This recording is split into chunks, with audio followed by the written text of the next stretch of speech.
Hello, everybody, and welcome to tonight's coverage of the Moonshiners Racing League. Once again, the OB Builders Cup Series is ready to rip. Tonight, the round of 12 starts with tonight's coverage of the VAEH Lip Balm 200. New customers can save 15% with the code NEW15. Happy to have you with us here on the Precision Production Network for tonight's coverage. I'm Justin Prince. Alongside me is Dawson Wise. Our producer this evening, once again, is going to be DJ Line using cameras provided by Whiplash Sim Cams. Tonight, we get ready from New Hampshire. 200 laps on the docket, Dawson. We start things off for the round of 12 to see who keeps their hopes alive all the way through Kansas and the Roval as well.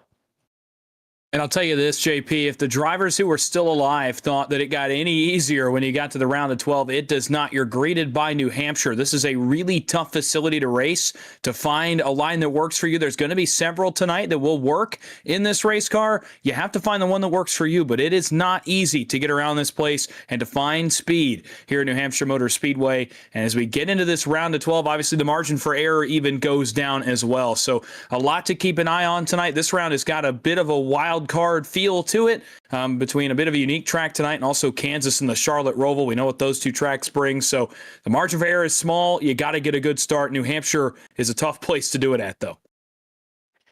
Especially since it can be hard to pass here. It can be hard to set up a rhythm. There's so much that can happen when it comes to this facility. But keep in mind, we also had the reset, with the drivers able to move on to the round of 12. Alex Coffey has the best points position coming in, plus 38. But Matt Cox is right behind him, plus 37 from the cut line. Brendan Bikey's in a decent spot. Chris Davis, along with Shane Wyatt and Sean Rogers, the top six. Close to the cut line, though, Blaine Wilson is tied with Rogers. Barry Sanders only two above Brandon Fitter Place. Corey Moore, Nigel Christensen, and Paul Gallimore, who are amongst the drivers looking to fight here. This is going to be a difficult round, as we've mentioned, to be able to move on here. But many of these drivers are going to be having to fight for points to make sure they can get some distance from that cutoff. Yeah, absolutely. And as you get ready to race here at New Hampshire, I talked about it just a second ago. I think just setting the tone for the round is such a big deal. We saw back in round number one, what Alex Coffey was able to do by winning and setting the tone that way. That's one way to do it for sure. But we saw guys get stage points at Darlington, that really ended up separating themselves, getting themselves into this round because of what they did in those races. Brandon Bikey's one of them that just was far enough above the cut line with points. He didn't have to win a race. Shane White obviously wins at Gateway, but he had a good Darlington. So setting the tone is so important. And with Kansas, a wide open wild card track, then obviously the Charlotte Roval, which tests you in so many ways coming up. Setting the tone is so important, and it all starts here. Stage one tonight, so crucial for several of these drivers around the cut line. It's going to mean these drivers need to have a good bout of perfection. But how close the margins are, absolutely, we'll see who's going to be able to survive coming through the night. Now, keep in mind, tonight's race is 200 laps the distance. Drivers have already been told the stages will be 45 and 90 tonight. So very quick first two stages here. Then after that point, we may indeed see fuel stop, should in fact, in the third stage. But these drivers have a plethora of tires available. They have 5 tire sets available in the pit lane here tonight to work with. So we'll see how they fare out. Qualifying just came to a close. Of note, Captain Ruff just had technical issues and may not make it to the starting grid. We will see. Drivers are on said starting grid now tonight for this evening's coverage. It's time to look at how we begin for tonight. And who got the All About Sheet Metal Pole Award? Why, it's Alex Coffey. No surprise. He'll start on the pole with Matt Cox in second. In row number 2, Corey Moore in a good spot.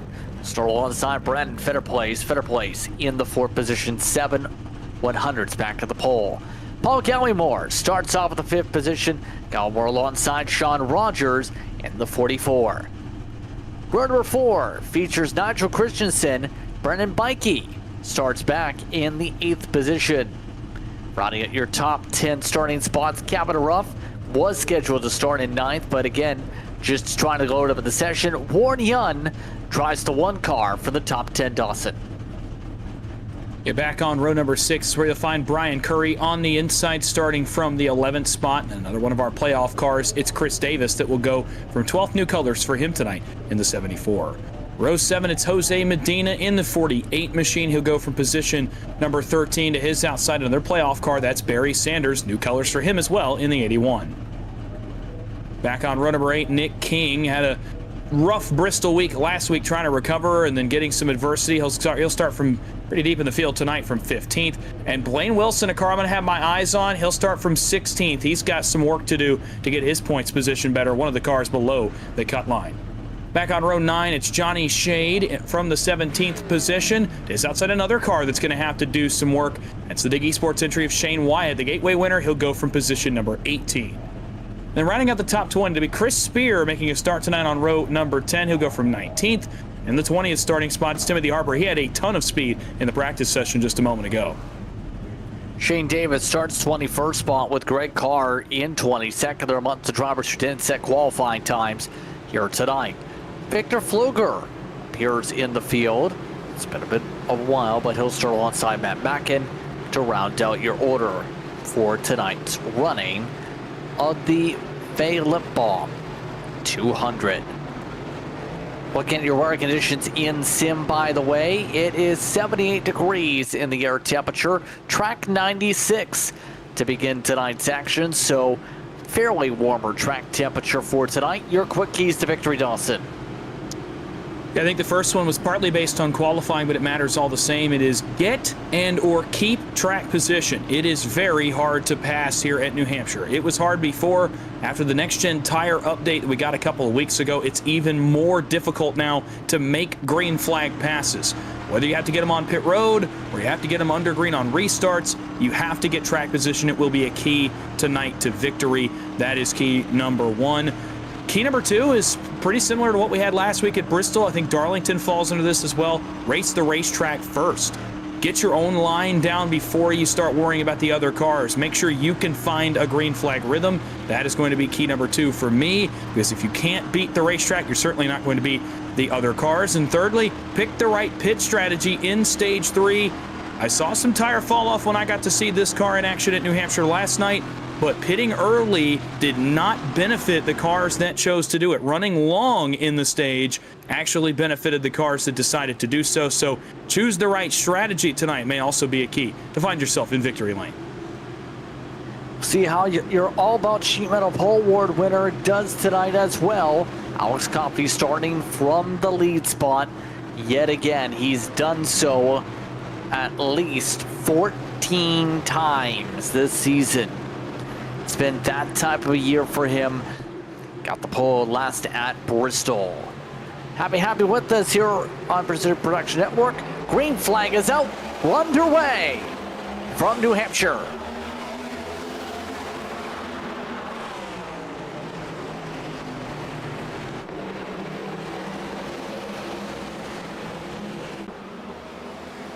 Oh, here we go. We got trouble. Caution flag is out already. It's going to be Curry involved in the 28 machine. And it's our first yellow already of the night.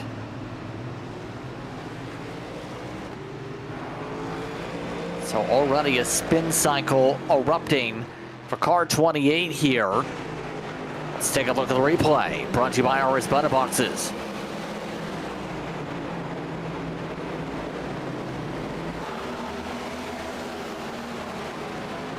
Dotson, that 28 machine, very lucky it didn't just get slammed into in the middle of the pack like that.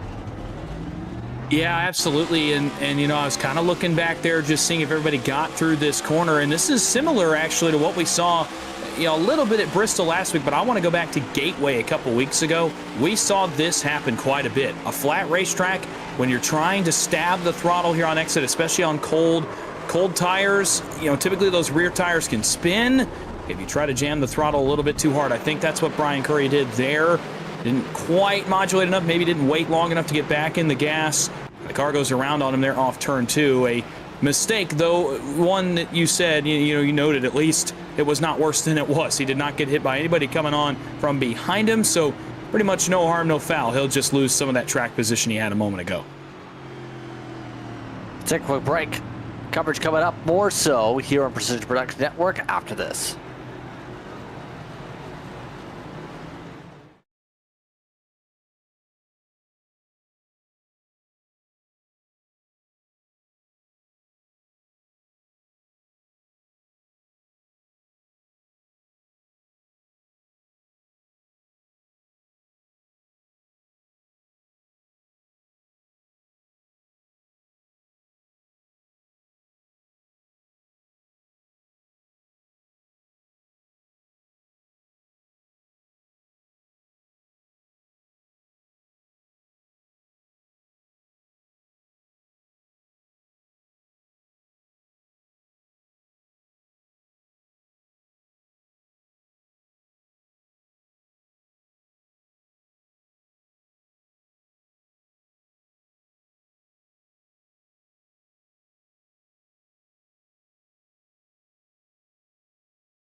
Welcome back to New Hampshire for more coverage of tonight's action.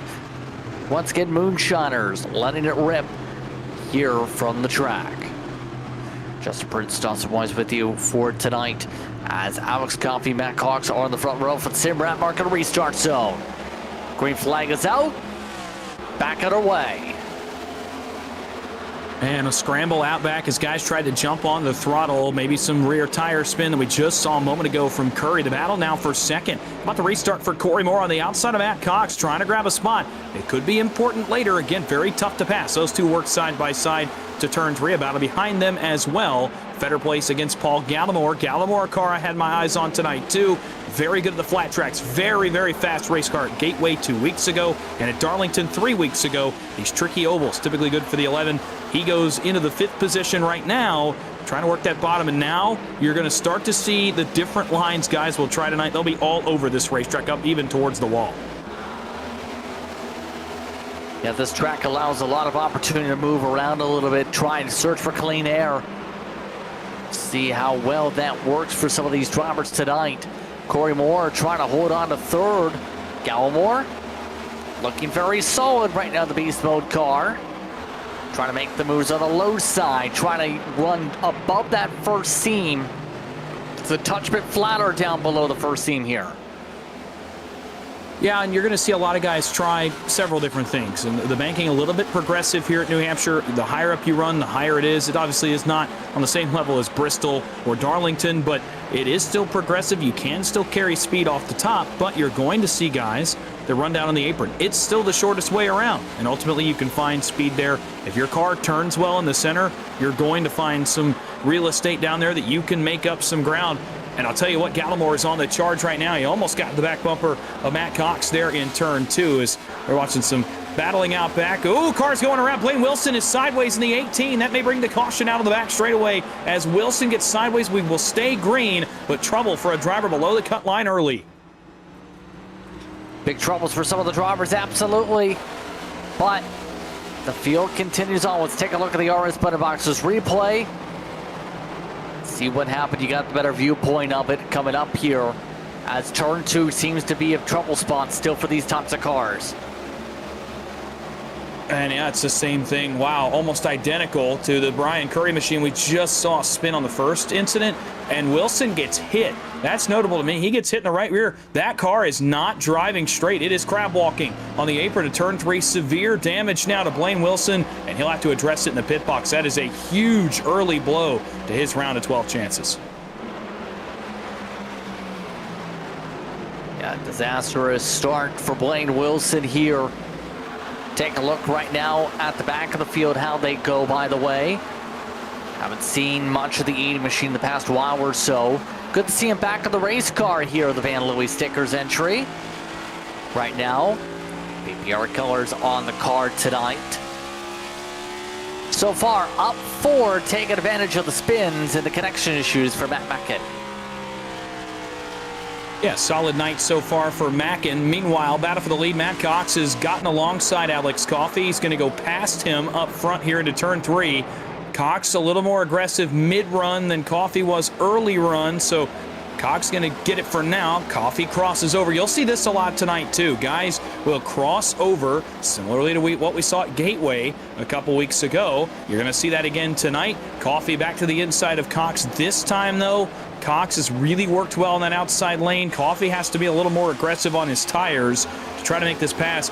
And all this is doing, being side by side, dragging each other backwards, it's bringing that yellow and black BMP entry of Paul Gallimore into the picture. Third for now, but not maybe for long. He's only 3 car lengths behind this battle, and this has been tight a couple times. Tell you, when Cox first got to the inside, these two made pretty significant contact.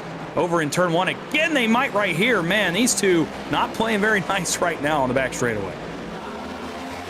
Yeah, and they're squeezed right back, making it clear they want to race each other hard. They want to give each other an inch here to give up this race lead and give up clean air. Every point matters, and now Cox is squeezing Coffey up. Coffey trying to arc down a little bit as well off that quarter exit. 32, doing a solid job to be able to keep at the door. Gallimore, all he can do is watch the popcorn seat. And give them credit. They're leading each other hard. They're racing each other hard. So far, nothing majorly drastic. That time, Cox able to clear.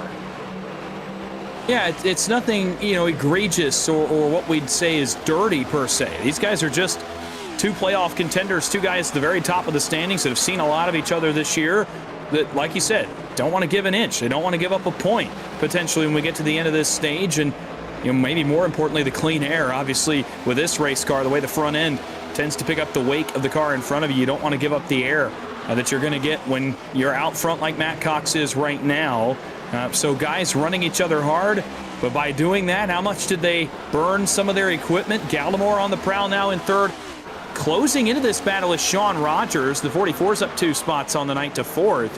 He is slowly reeling these guys in also. So watch out for the 44. Watch out for the 74 of Davis, plus 5 positions for him up to the 7th spot. A couple of these cars are starting to find some speed at the 15-lap mark mid-run.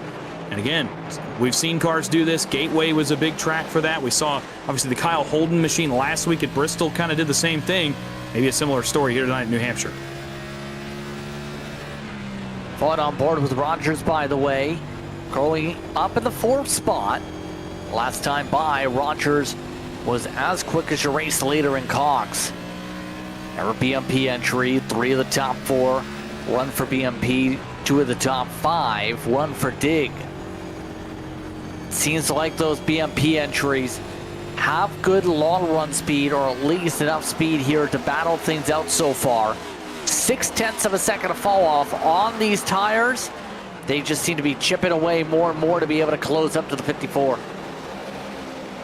Yeah, and that's not even going to be the extent of the fall off. It will continue to go further and further than that, up to what I saw last night is 0.9, almost a second, a full fall off on a full run on these tires. You will be able to tell the difference later in the run. Your car will start to plow just a little bit in the middle of these flat corners. It's going to be a little bit tougher to drive Gateway. Again, a very similar, racetrack in terms of the banking there, the way the corners are laid out. It's a pretty similar feeling in the middle of the corner when your car starts to head out straight towards that outside wall. It comes up quick on you on the exit of turn 2. Cox has found a rhythm. 3.5 of a lead for him now, about 4 car lengths on the back straightaway. But now again, Rogers is slowly creeping into this battle. He's not making huge gains, but he's put pressure now on the back of Paul Gallimore, who in turn was putting pressure on the back of Alex Coffey. So Rogers, I want to say, is the fastest of these 4 cars, at least as I see it right now. Behind them, Moore, Fetter Place, Davis have all settled in. Warren Young, Barry Sanders as well. So a number of cars have settled in. Rogers' car is turning really well in the center of the corner. You saw it right there with a 44. And Coffey starts to run down Cox again. Maybe a battle for the lead coming up here in turn 3 as Coffey's on the attack. Coffey wants his lead back. Tries the inside. Nothing doing. And keep in mind, Coffey 13 top 5s, 18 top 10s, 4 race wins on the season as well here in Moonshiners. Last time out on the start line went Bristol. It was an 8th place run for him. Looking to try and get himself a good position tonight at least. And right now, he's doing a very solid job at that job, you have to say. The problem's going to be, it's so difficult to make the pass here cleanly unless you're able to clear by apex like Cox did in the first place. A little bit of a different strategy this time from Coffey. Almost got a nose actually to the outside of Matt Cox. Has to dive back in. But that outside lane paid some dividends. Now he'll lean to the inside. This time he'll be alongside when he goes all the way down, puts the left sides on the apron, takes a very short route around the corner, and it pays off for now. Side by side, drag race for the lead. Can he keep the left rear? Not quite. Cox gets just enough off the corner to be able to keep that left rear. But again, Coffey works up instead of down. He may get the nose to the right rear. Man, he was trying. Cox takes the air off the spoiler right there. You can see the wake coming across the front of Coffey's car. It's upsetting that 54. He'll try again in turn 3. Another dive to the inside. This time, all 4 on the apron on entry. Got a little bit tight here in the middle of the corner. Will not be able to maintain. Or will he? Side by side. Coffey wants to lead. This time he's going to have the left rear quarter going into 1. Trying to retake the lead in the pink machine. Can he find a way to clear on by cleanly and quickly is the question. He's got the speed to roll. Cox had the center aggressive to clear. Right now, Coffey not going as aggressive. Could try and clear. He will clear, but just. Matt Cox gets loose in response. And that was a bit of a bubble that helped save Coffey on the move. It was going to be close on the clear attempt. Yeah, but again, as we talked about earlier, guys not giving an inch. I think a bit of a business decision there for Matt Cox, potentially knowing his point situation as well, being willing to give that up, not put himself really or Alex Coffey at risk this early in the race, saying, look, I'm going to pick my battle. I'm going to go after him later. I know I've got speed to contend. Let me just regroup, try to get to the end of the stage, and we'll figure it out a little bit later on. I think Cox has had a better car as the run's gone on. We'll see if he can run him back down here like he did just a few moments ago. Meanwhile, as we look up at the, look at these cars towards the back of the field, look at a couple of these guys. Johnny Shade was in that group. We talked about Shane Davis as well earlier. Man, Davis is a bit of a handful right now in that 79. Not able to find a ton of grip on corner exit. And this is kind of where it gets really interesting at New Hampshire. It's this mid to rear of the pack. There is no clean air no matter where you look. Matt Cox, Paul Gallimore, Alex Coffey, they can find clean air when they're behind these cars up front. These guys, look at how many different lines they're going to run. There's really nowhere you can go where you're not going to feel the effects of the car in front of you. You can search all you want, you can find something that works, but ultimately this is not a fun experience to try to make passes back in this area. Yeah, we're seeing that difficulty with a lot of these drivers at the moment. Shane Davis trying to make some moves. Timothy Harper also trying to make some passes. Meanwhile, on teammates. We'll say Harper, at the least, has been able to make some moves up through this field. Up 9 spots, your biggest mover so far. Long run speed seems to be there for the 42. Just been able to chip away spot after spot. And we know Timothy Harper, not one of the drivers battling for the championship, can put up together some top 10 runs here. It makes me wonder, what may have happened in the qualifying effort as well, because he was 3rd on the speed charts in practice. He had a really fast car on even just hot lap times, just running around on a short run. This car is really good and must have just had an issue on his qualifying time. It was well off the pole time. So I got to wonder if, that car is better in race trim, better in long run trim, like you said. And right now, showing it, he's about to enter the top 10. Remember, he started back towards the tail end of the top 20. And he's starting to kind of work his way up towards the top 10. Boy, a big bobble right there. We just caught that. And that shows the difficulty of this racetrack as he tries to chase down Bikey. Battle for 3rd. Rogers inside of Gallimore. To the inside goes a teammate of the 11. So these two will give each other way more room, you notice, than Alex Coffey and Matt Cox did. a couple teammates there and a couple playoff cars. Rogers, longer the run goes, this car continues to turn really, really well. And he gets by his teammate right there for third. Great run so far for Rogers, +3 on the night. Past teammate, absolutely here. We're coming up now, 15 laps to go now in the stage. Stage so far has been pretty much passing on by here with the battles for the race lead. And overall tonight, it's just been the matter of getting track position. It's been a key so far. It feels like, in general for these drivers tonight, Dawson, it's been a challenge to be able to hold the grips. What is that feeling in the station like? Trying to make sure you get these arcs right, to make sure you get that preferred groove that we're seeing that's basically above the first seam, below the second for a majority of the field. Well, it's even tougher when you're kind of in the spot that Gallimore's in right now. If you're Sean Rogers right here, you've got a bit of a gap up in front of you, and you can run that line basically uninhibited. It feels so much different in clean air than dirty air. Because in clean air, you're going to feel the car maybe slide just a little bit. You're going to be able to catch that. The problem being in dirty air is it's going to make that car plow. The second you kind of nose out of that dirty air back into clean air, the car starts to slide again. So you kind of get both sensations in one. If you're Gallimore here, really, if you're Corey Moore as well, who, by the way, has reeled these guys in also for this continuing battle for third, you're going to kind of feel both at the same time if you're Gallimore. And it doesn't have to be the whole car. It can be 6 inches. It can be half a nose like he's got right here. You can go into dirty air, the car will plow tight. You can come out of dirty air, the car will all of a sudden free up, maybe even be too free, and result in some of the bobbles that we've seen. It is so tough in this race car to judge that and to be ready to catch that, because the slides in this car, they're very, very, very hard to correct. Yep, right now, seeing some of the slide up the track for Corey Moore's chance to the inside. Moore doing a great job so far to score some potential points here if you can hold on for the next 10 laps next time by. Remember, Moore was one of the drivers below the cut line coming in. Right now, just trying to make sure he outscores at least the 34, 81, 18 amongst some of those names. Right now, this would tentatively put him above the cut line after the first stage here if he keeps going. And then, the more farther he stays up on these stage points, the better it will help him. Yeah, this is a bit of a panic moment, I think, if you're one of the guys that was single digits above the cut line coming into tonight. That goes all the way up to Shane Wyatt, even could go to Chris Davis, although Davis will likely score stage points if he holds on to the 8th position that he's currently running in. But Shane Wyatt, currently outside the stage points, was +7. We talked about the problems Blaine Wilson has had.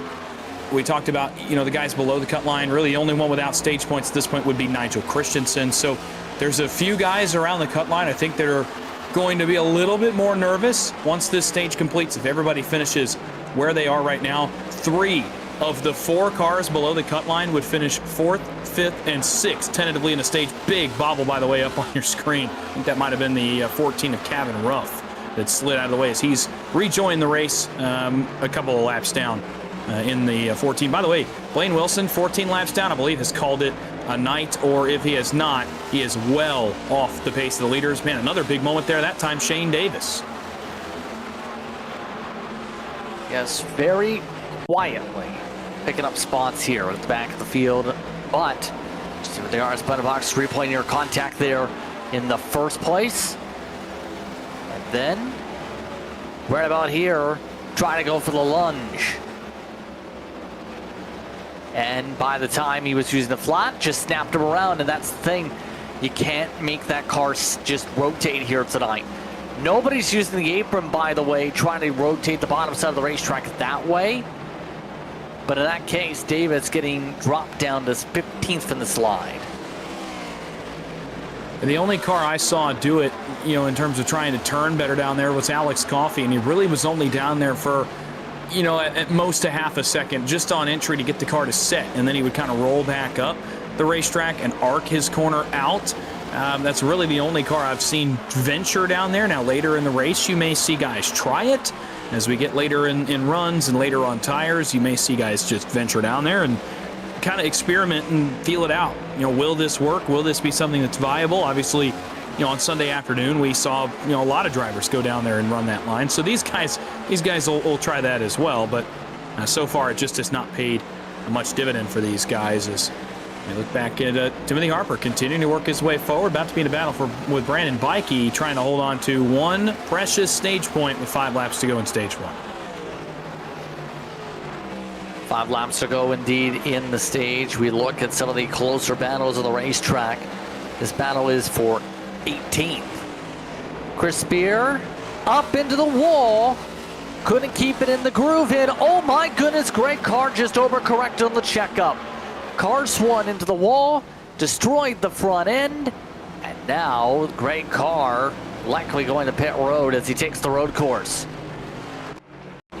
And we'll take a look back, but this is something else I noticed last night, and it was this weird phenomenon that happened almost as if the car got weightless when you tried to drive out of a slide, and it corrected back to the right. All Greg Carr's trying to do is get back in the racing groove there to reset his corner entry, and the car almost just gets completely lightweight under him and slides out to the outside wall. What a weird looking crash that is, and a tough break for Carr. That's big damage on the right front. That car just destroyed on the front end of the 25. Going to basically take him out of contention the whole race up front. The race lead still separated by half a second. These two went from what was a 3-car battle a while ago to just a 4-second advantage, Dawson. These two are knockout quick together. Well, it's the story of the season, and so far it's been the story of the playoffs as well. We really haven't seen much adversity for either of these cars so far in the playoffs. They both run up front. There really haven't been a ton of moments where you said, man, Matt Cox is in trouble, or man, Alex Coffey's in serious trouble here. They've always kind of been towards the front, the top 5 or 6 lurking, obviously trying to get victories. We talked about last week at Bristol with Cox. We talked about Darlington with Coffey. So, a pair of guys already with wins in the playoffs that are well above the cut line. As a top seed, you don't want any adversity. And, this is a dream start to their round of 12 right now. So these guys both work the apron in 3 and 4. Right as I talked about later in the run, they both go down there to try to find some grip. Now they come on through. This to end the stage right here. Alex Coffey in front over Matt Cox. Green white checkered. Corey Moore, Sean Rogers, Paul Gallimore, Brandon Fitterplace, Warren Young, Chris Davis, Barry Sanders, Timothy Harper finish in the top 10. So stage 1 goes fairly smoothly outside the first lap caution here, Dawson. This race quickly going through and by. And this is, something that I noticed last night when I got a chance to watch these cars here as well. And if you get into a rhythm, this place gets spread out. You don't have a ton of side-by-side racing because it's so hard to get side-by-side with someone. You can get into these long, extended green flag runs where a rhythm becomes so important. And right there, Coffey and Cox, they're on a different level on long runs than the rest of the field. They were checked out for the end of stage 1. We'll see if anybody can make some adjustments and catch up to them here in stage 2. Absolutely here. So pit stop time coming up. See 4 tires and fuel all about. Only 2 drivers topped off on fuel. The opening caution, Shane Davis and Nick King. So an interesting night so far tonight. Got a shout out to your race sponsor tonight in VAE.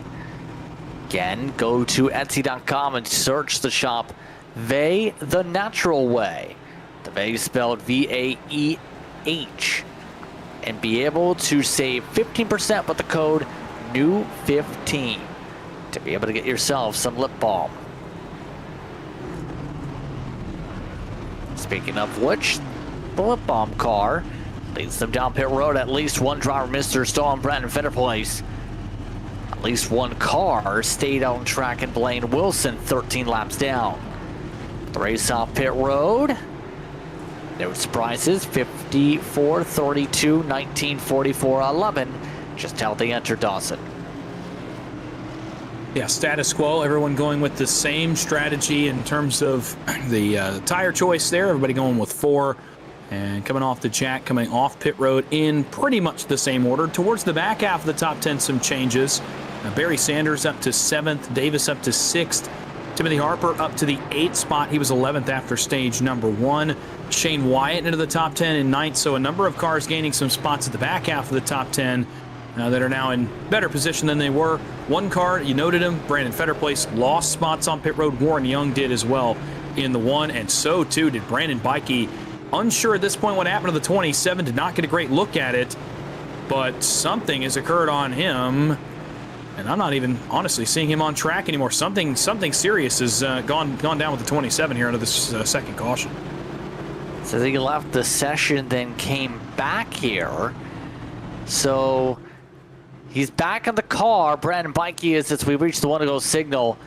Bikey is trying to get back going after having an issue, it looks like, when he had his pit stop situation. So he is coming back on the racetrack here. But I don't think he's going to reach the pace car, because the pace car's in turns 3 and 4. He's still letting cars go.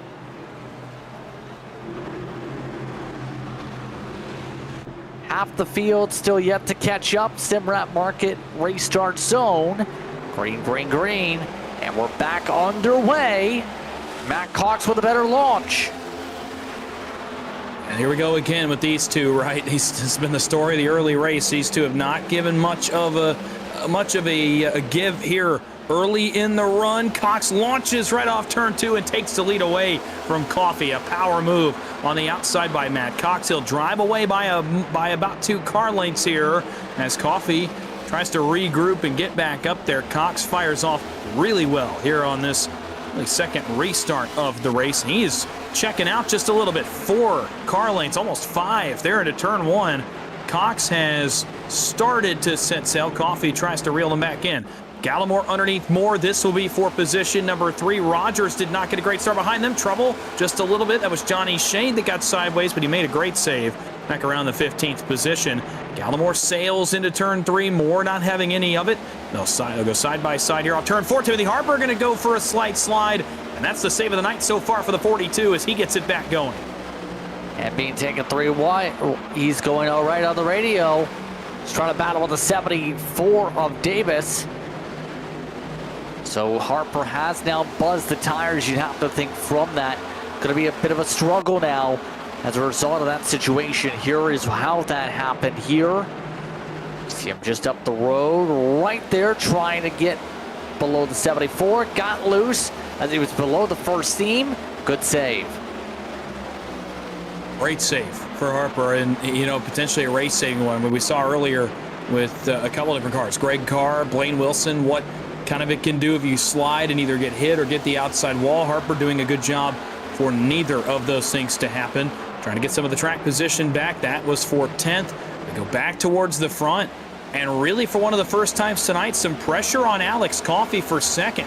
Paul Gallimore, shot out of a cannon on this restart, puts some pressure on the back of the 54 as Rogers goes to work on Moore right behind them. We noted Gallimore's speed on the flat tracks. He was good in the first run, kind of faded a little bit on the long run as Coffey got a lot better as the run went on. We move back. Here's the battle for the 4th spot. Rogers underneath Moore. Just cannot get the turn early run on the bottom that he's looking for. But again, this car, I think, turns better as the run goes on. Right behind them, Chris Davis 6th, Shane Davis 9th watching on. Shane Wyatt's moved up to 8th. The 23 silently is on the move and closing into this battle for the 5th and 4th positions. Well, this is part of a single file choo-choo train. Coffey really backing off right now. Paul Gallimore rides on behind. I'm curious what Coffey's done to the car here to fall this far back from Matt Cox in the short run so far, because it was the opposite way earlier on, especially with the battling before. The 54 having a hard time being able to keep up with that 32 that's been a rocket ship up here, Dawson. I think it could be a couple of different things. I think, could be that he kind of moved towards more of a long run focus, knowing that our first stage went 35 laps under green, knowing that stage 3 is going to be longer. You know, did he maybe try to take a shot at making this car more of a long run race car and sacrificing some short run speed for it? You know, it obviously could be something like that, but I think you could also look in the fact that maybe it's a driver change, not necessarily an adjustment on the car. As the caution flags out, we got one against the wall in the back straightaway. It's going to be Shane Wyatt. 23 is sideways. CDR Spinner Box is replaying a moment. They were running on their own in 8th position. I think another one just got bit by turn 2 looseness. I think you're going to be right. There's really no one around him. Obviously, a pretty good tell of what exactly happens. It's the same spot, man, almost identical spot. And again, you know, almost the best thing that happened is how quickly that car whipped back to the right and spun. It didn't do like Greg Carr's machine did earlier and kind of whip back and then go head on into the wall. He was able to kind of whip it all the way around and kiss the outside wall, but not incur serious damage. In fact, that car looks relatively clean. Got no scrapes on the front end of the race car. I think Shane Wyatt's going to be okay. Just might need a new set of tires maybe, or at least has buzzed his. Let's take a quick break. Under caution, Timothy Harper, the first amongst those pitting, with 142 to go from New Hampshire.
Welcome back, everyone, to tonight's coverage here of the Precision Production Network. Once again, the VAEH Balm 200 ready to roll. Matt Cox in control for the Simrat Market Restart Zone. Alex Coffey next to him. Got one more. Rogers and Davis, the top 6. Green flags back out. And off to a clean start. Once again goes to 32. Looking to try and get a season-high 7th win of the season tonight. Although Coffey trying to find a way to keep a hold of 2nd here as they make their way down the back. And I'll tell you, the more I see of Alex Coffey here on this 2nd run, the more I genuinely wonder if it is a driver change, if he has genuinely backed off his pace. Contact a little bit there off turn 4. 54 and 11 banging doors there down the front straightaway. No harm, no foul. They both continue on. I just wonder if it's an aggression change, not necessarily a car change that Coffey has made on that 54 machine. I think he was perfectly fast on the long run, man. He just got the outside safer barrier. Again, a number of cars got it right there off turn 2. And as he cedes the position, I can't help but think that perhaps he's just gone with a mentality change. Okay, I want to save my equipment for later in the race or later in the run to try to get a one-up on Matt Cox. Gallimore is the car on the move now, up to 2nd, trying to chase down the 32 up front. Gallimore running very well so far. Came into the night 6 below the cut line, certainly appearing like he's going to have a pretty good night going to this point. Yeah, and mind you, he's coming off a decent showing in the first round. 2nd at Darlington, 5th at Gateway, 13th at Bristol, though, to close out the run, where he averaged running in the 17th spot. So the 11 has had a bit of a hot streak for this playoff in most cases. He's in a good position speed-wise. It's just a matter of getting himself in a good position point-wise.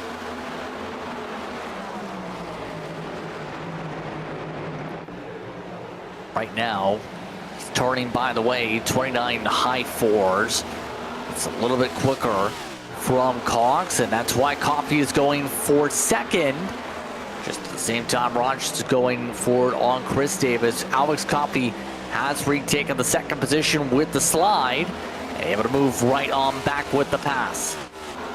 And he's kind of picked up the pace just a little bit too. He's being a little more aggressive, running a little bit lower on the racetrack. You saw him go way down towards the apron, that flat part of the racetrack, to try to make the pass on Gallimore. He's been pretty much doing that all night, kind of almost throwing a slider, as we would say, to make some of these passes. It's been one of the more effective ways that we've seen, and boy, he's really turned up the heat now, because now he leans to the inside of the race leader. He challenged Cox there in turn 1, giving him a little bit of a fright there as fast as he came up. Cox drives away for now, but Coffey has turned the temperature back up just a little bit under the hood of that race car, trying to go back to the race lead. For the time being, not able to. Certainly the most pressure he's put on Matt Cox in a while, though. 2 car lengths the difference in the leaders. Lap 67, you're on board with Coffey. And again, lefts to the apron for the 54, and it is helping that car turn through the center. Might be fun in a line that's working out here, although he is losing a lot of ground with that same line. Coming off the corner here. Now he's straight away from it. He's gone back to the standard line. See if the gradual chip away will work out for him. They've already pulled away 4 tenths, by the way, from the 11 machine in this fight. Seems like it's only 1 and 2 he's trying it, though. Is there a minor difference to 1 and 2, you feel, compared to 3 and 4, or is it just a preference thing? What would you say? I think it could be a little bit of both.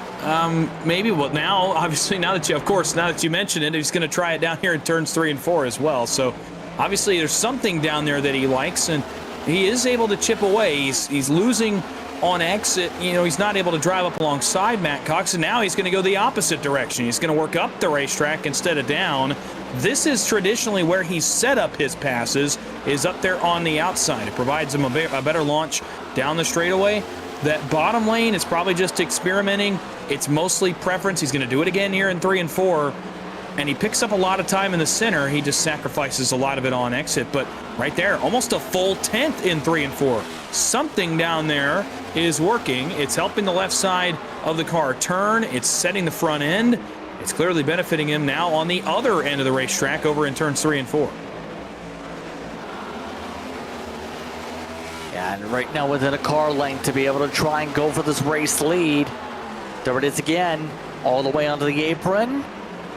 Now right just about to the bumper this time.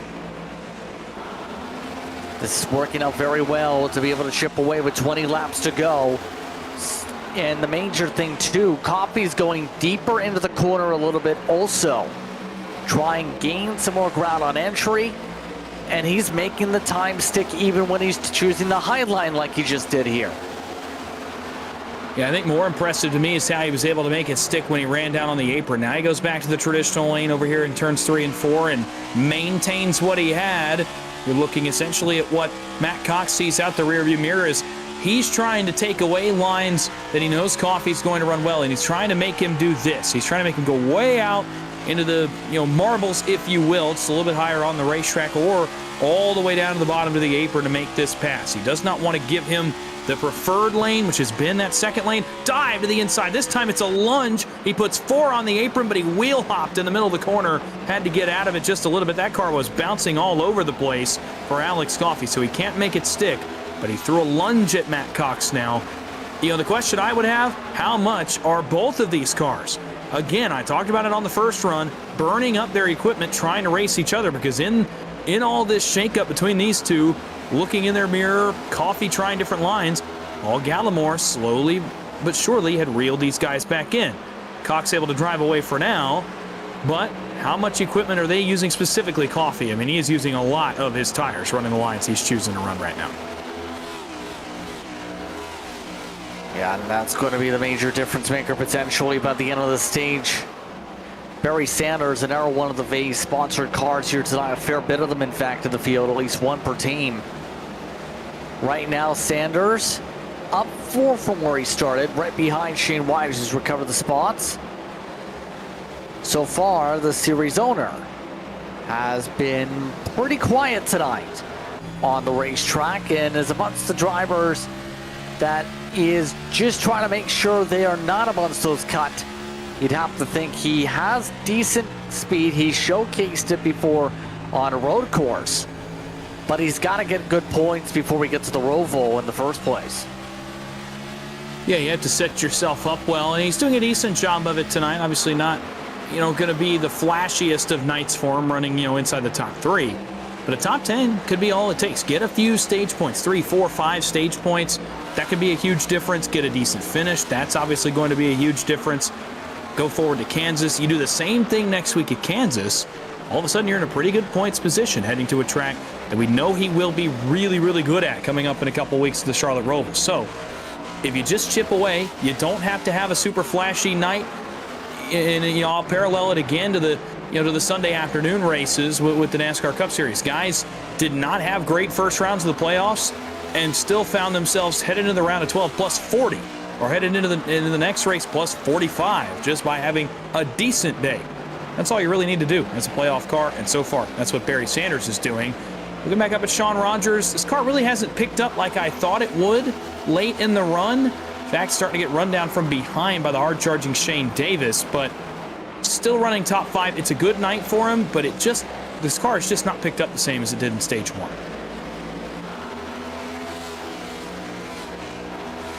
Yes, indeed. Closing on the final run here, up to the end of the stage. Still Shane Davis. Some of your big movers. Looking at some of the others, such as top now playoff drivers in this season, Captain Ruff, one of the Warrior Racing entries.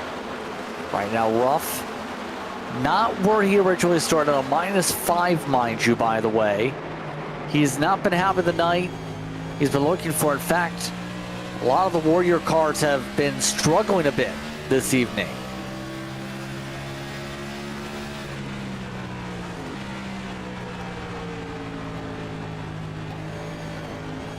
See right now just trying to run the higher line, but almost looks like the car's too stiff, Dawson. Yeah, and this could be something where you're going to have to make some adjustments on it. Maybe you didn't have much of an opportunity in stage 1, but now you're going to have 90 laps under your belt. You know how the car is going to react on longer runs, and you can take a crack at it here at the next opportunity at lap 90 to try to dial this thing in for the longest run of the night coming up in stage 3. So for Ruff, the car's certainly not bad. He's able to make passes. He's trying to make one now on Johnny Shade in the 45. Just not able, man, he's really not able to carry exit speed. It's especially over here off of turn 2. That car is just not dialed in, I think, like he wants it. But again, an opportunity coming up for him to adjust on it. Another thing I noticed, the guys middle to back of the field are running a little bit higher later in the run and on the racetrack than the front runners are. Cox, Coffee, Gallimore, they're all down in that second lane. Watch where Ruff is running. Look at where Johnny Shade ends up right in front of him. These guys back here are moving around trying to find the grip mid-pack. Some are finding success, some, though, not quite where they want to be on late run speed. Going to be back to the drawing board for a lot of teams here. Absolutely see what they can do with the long run coming up in this race. Under 10 laps to go here in stage 2 here from New Hampshire. By the way, last time by, a little bit quicker again was Alex Coffey. Still trading in lap times with the race leader, but it's not enough to make a move. Again, trying the diamond line. See if we can get the car to arc. The problem is the car just won't get grip up out of turn 4. He's having some bobbles when hitting that arc line when going back below that second seam right about here. Yeah, but he's still been able to chip away at it. He's got the gap down now to 0.3 of a second. He'll pull within 2.5 here as they work back into turn 3, and he'll put some more heat on the back of Matt Cox. Trying something a little bit different again was Coffee that time. And that time it looked a little bit better off turn 4. It's not where he was on entry, but it certainly is chipping away at the gap. Now, he doesn't have a ton of laps, down to 7 laps to go, and now as he gets into the wake, he'll drop down a little bit lower. Back to where we saw earlier when these two went at it for the lead just a few moments ago. This is about where he ran when he got within the wake of Matt Cox. He threw his car down towards the apron. Matt Cox going to run a little lower this time in turn 3 and take away some of the air that Coffee wanted on entry there. It forces Coffee to plow just a little bit. He gets out of the gas and he loses ground because of it. 6 to go in stage 2. This continues to be the battle. The other thing I noticed this time, though, on this longer run, they've not driven away quite as much as they did in stage 1. Only a second or so back to Gallimore in third from the back end of Coffee. Only 3 seconds back to Corey Moore. So the field is slowly starting to figure something out as well, specifically Gallimore in the 11. Yeah, Gallimore was 4 seconds back and running about 5th at the end of the last stage. Now, looking a little bit more closer at least, but it's still about a 10th back on the pace. Less than 5 laps to go here in stage number 2. Coffee taking some peeks. The question will be, can he get alongside, get to the door, and try and get around the 32, who's going lower and lower in the corners, taking away Coffee's line a little bit.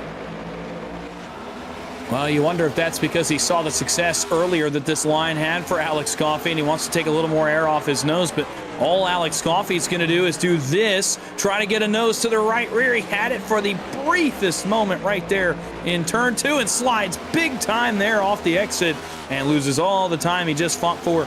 And maybe all she wrote, he didn't lose a ton there, but he's got to gain back about 0.4 of ground. I'm just not sure he's got the time or the tires to be able to get back up to Matt Cox in this stage. But man, Cox, that was masterful defense. Coffee trying to go around the outside though, and it started to pay some dividends for him. Man, he's way up there now in turn 1. Look at this line he's running up here in the marbles. Yeah, trying to get the diamond line once again to work. The thing is, he lost a little bit of ground that time before reaching the back straightaway. I think there isn't enough time for him to get there. We're coming around to 2 laps to go in the stage here for the Magic Mile. So far tonight, by the way, Matt Cox has led 50 of the laps, 37 going to Coffee. These are your only 2 leaders this entire race tonight, showing the dominance of the respective cars, already more than 2 seconds up for the race lead. Coming up to the 1 to go in stage 2, this time through, Coffee has closed the gap up to under 3 car lengths, but not enough to pounce. No, not quite enough to get all the way to the back bumper of Cox. I think it's a tire thing more so than it is a car thing. I think he just burned the tires off it earlier. He's really losing ground here off turn 2. It was a valiant effort, but unfortunately not going to be quite enough, but he's got some notes here for stage 3. Here we go, up into the final corners of the stage. Cox keeps things hanging out and pulling away.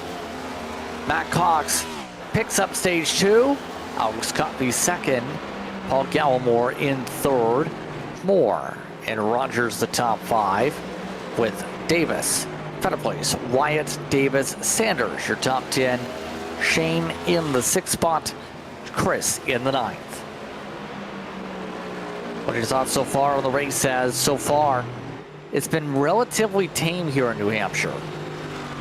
About as we expected, right? When we talked at the top of the show about track position and how hard it is to pass, I think we pretty much predicted how this race would go. You have to search for clean air, you have to search for a line that works, and it's been difficult for a lot of guys in the field to make green flag passes. As I noted, the track position and clean air has been king, and I think it's going to continue that way. Curious to see some adjustments here. Guys are going to take some shots just to see what they can find here on pit road that helps them on a longer run. Again, the longest run of the race coming up. That's going to be really interesting to me too. Where does the fuel stop fall in all this as well? Maybe who decides to gamble, potentially, of our playoff drivers? Who decides to gamble and try to get themselves in a better spot and even in position to win? And now we see how things go for how long these drivers are willing to go on the tires. Brandon Pikey is the lucky dog after he ended up jumping out of the race car during the last caution. This will put what will be 19 on the lead lap for the upcoming restart. And remember, Federer Place had some issues the pit road last time through, trying to get things slowed down on their braking. Will there be any mistakes for your front runners? Well, the answer this time is no. Everybody up on the jacks, no issues. And that's half the battle. Getting on and off pit road is such a big part of these races where passing is a premium, where clean air is so important. Getting on and off pit road is such a big part of it. Big lurch by Gallimore. It was very close there. Coffey gets the spot, but he got a bit of a scare there from Paul Gallimore in the 11 machine, but status quo off pit road really all the way through the top 10. It basically stays exactly the same off the pit lane as they came on. Take a quick break. Restart coming up. You're watching the Precision Production Network.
Welcome back, everyone, here to New Hampshire. More coverage for the Magic Mile of the VAEH Lip Balm 200. Coming to the Simrat Market restart zone. Green flag is out. Back underway. Matt Cox with a good launch once again up at the front of the field as Coffey tries to make sure he gets single file and does, for a moment at least. He's going to be challenged again by Gallimore. This time, Gallimore had a really good turns 1 and 2 and got all the way up alongside him. In fact, put a nose out front of the 54. Curious here, does Gallimore clear him in turn 3? Driving up across the nose, move Gallimore to position number 2 for the moment, and now he will be the chaser on Matt Cox. Behind them, the battles continue as guys single file out. Rogers inside of Moore. This has been a battle that's gone on for most of the middle portions of this race as these two try to find an advantage with one another. Rogers on the inside, Moore on the outside. Shane Davis chases closely behind as Shane Wyatt's recovered all the positions he lost just a moment ago as well. As the 44 continues to try to look to the inside of Moore, it will not happen once again. Corey Moore will maintain the spot. They'll single file out behind them. Brandon Fetterplace recovers the positions he lost earlier, also up to 8th for the 34, about where he was running in stage 1 for the 34 machine. Needs a good run tonight. So far, so good for the 34 machine. Yeah, right now that machine looking okay. It's been very quiet for the most part here tonight. See him getting swarmed though again by traffic. Team Aero car looking to prevent more spots from being bled out here. It's going to be Davis that gets the poke again to the numbers and to the door and gets the chance to try and make the pass. And just no dice for him here off turn 2. Ooh, man, car in the wall out behind them. Big time. They're trying to crash. They're going to crash here in the middle of the back straightaway. The caution's going to come out. And that is Spear in the 7 and Curry in the 28. Man, a bad start to the night for Curry in the 28. He had recovered it, but unfortunately finds himself in another one here on lap 98. Chris Spear hasn't had the best of luck at all tonight either, but 28 significantly damaged. You'll see on the Art Spun Boxers replay from, once again, Troubles turn 2.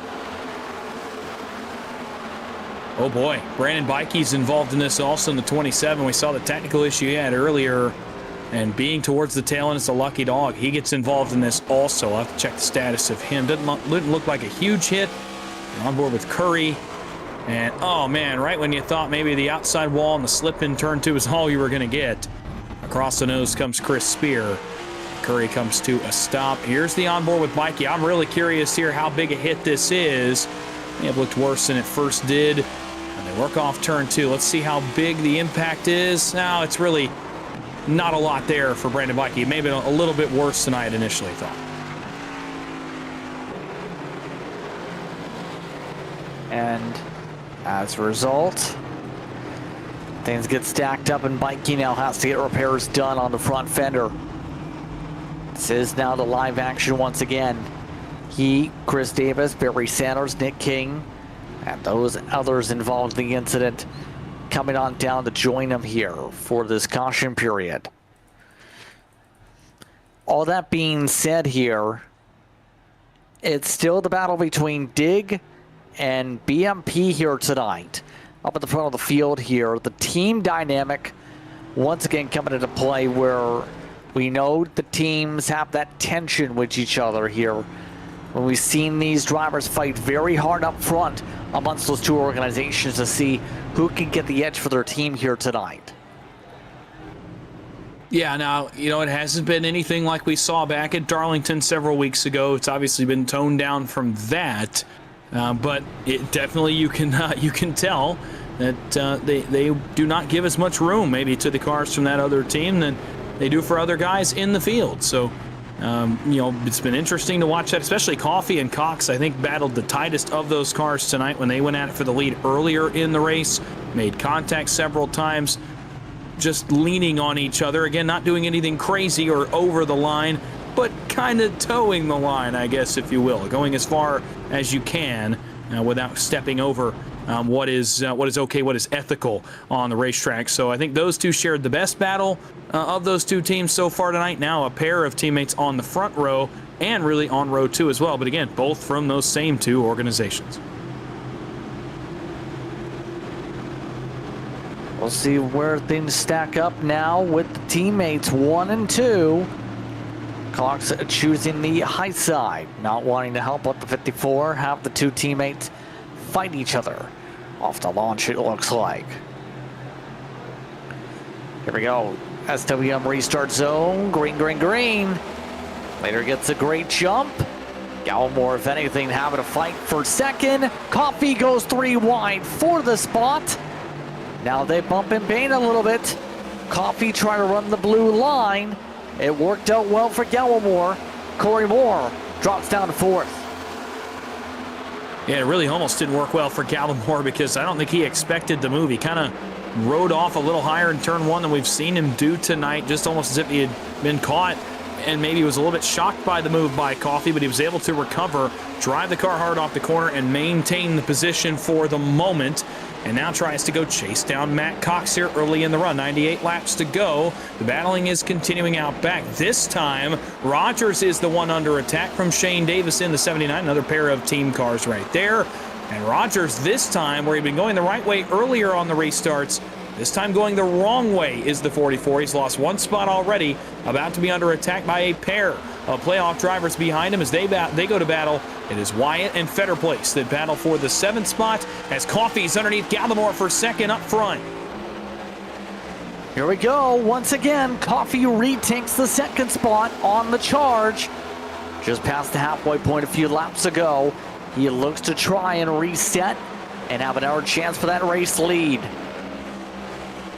All this as well, that 44, Sean Rogers, this has been almost the lowest he's been tonight.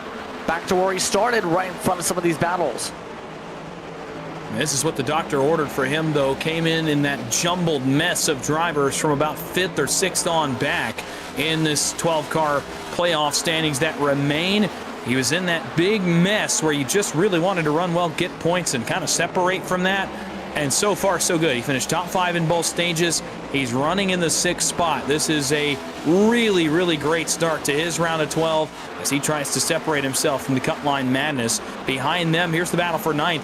Great recovery for Cabin Ruff, and Harper underneath him right now. Good recovery for the 42 after his issues earlier as well. So a pair of cars coming back from some adversity. Ruff going to give the spot away for now as Harper back into the top 10.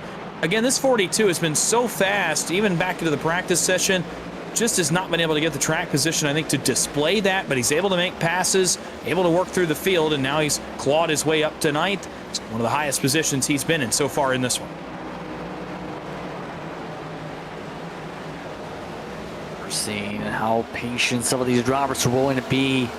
Some of these battles, too, now to set something up for the long term. Now, we alluded to the potential of some of the pit stops here. As you see your most positions gained for some of these drivers, how long are you willing to go on strategy, Dawson, before you say, I've got to pit, get myself some tires? Well, this is where it gets really interesting is last night, I saw a varied amount of strategies. I saw about a 35 to 40 lap difference between, the first car that came to pit road and the last car that came to pit road. What I saw was that the longer you ran, the better off you were off pit road, the bigger lead that you had.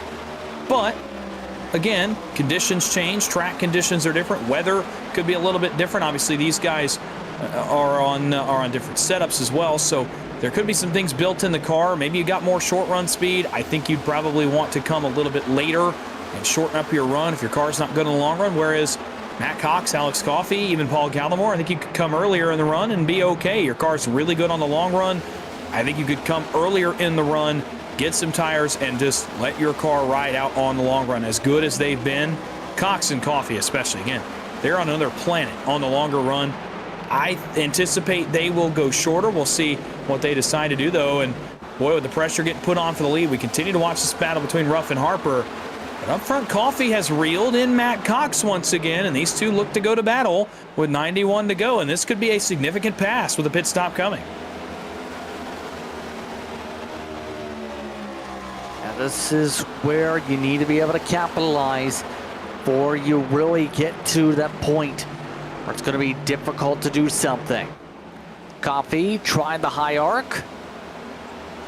Yet again, lines himself up as the top two start their pulling away method by a 10th a lap. Here we go. Coffey on the high side, nearly got to the fender. Forced to reset back to the bottom. Going back for the setup this time. Coffey looking to the inside. Fakes him out. Cox goes deep to the inside of response. Now Coffey to the high side.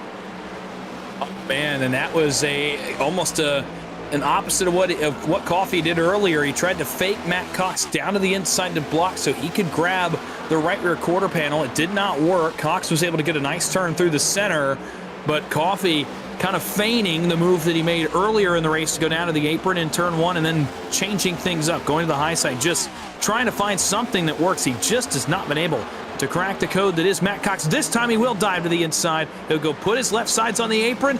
Almost contact there in turn two. That's about as close as you can get for Alex Coffey to not hit the left rear corner of Matt Cox's car. They'll continue to work, try to find the line that the other guy's not going to run. Cox working up now. He's starting to put a little bit of an aero block on Alex Coffey, taking the air off the front of the 54 a little more aggressively than he was earlier. He really doesn't want to give up this race lead in what's been a dominant night so far for the Bears car. Yet again, Coffey going to have to reset, take his time to get back up there, and go from here. Coffey again sending it to the bottom, trying to get that car to rotate, and that seems to get so much speed built up for the apex with just no way to stick it. Yeah, and that's the unfortunate part with running down there is you pick up a lot through the center. I think earlier in the race when he was doing it, he was picking up a lot more on exit, and that time reminisced a little bit more of what he was doing back in stage one and early stage two, where it stuck just a little bit better. This time now within a car length, he's able to do a little bit different things here. He doesn't have to resort to that line. He could try something else. He moves up just a little bit, comes across the dirty air wake, tries to stick it off turn four, got right in the dirty air, I think, and plowed just a little bit, so he'll have to reset. Let's see if he takes another dive. Nope, gonna go the other way again. Up to the high side, goes above the third seam with the right side tires, as high as we've really seen anybody run tonight, and it really doesn't pay any dividends for him. He kind of evened out. He broke even with where he was. 0.2 the difference here into turn 3. He'll do it again, go up to the high side. He is trying every which way to gain speed, and Matt Cox has had an answer every single time. It's been a constant effort to be able to defend. Coffee trying to wind things up yet again. Or one they put away nearly 1 second from Gallimore, Moore, and Shane Davis with this battle even going on. Once again, bottom side. Once again, different lines, different approaches. Once again, both gain a few hundredths down the straightaway, at least. Everybody else is single file, by the way, for those curious of what's going on in the back of the field. Everybody just trying to run the rhythm here. There is this side-by-side, though. Timothy Harper takes the spot from Federer Place. That's for 8th. This 42 car, it has been really fun to watch him work his way through the field because he can put it basically anywhere and find speed.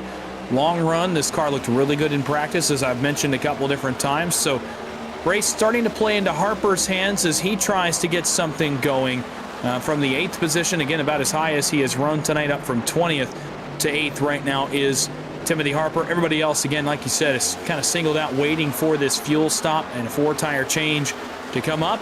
Back up front, here we go again. Coffee working to the back bumper of Matt Cox. He got as close as he had been right there off turn 4. He's eager to pounce.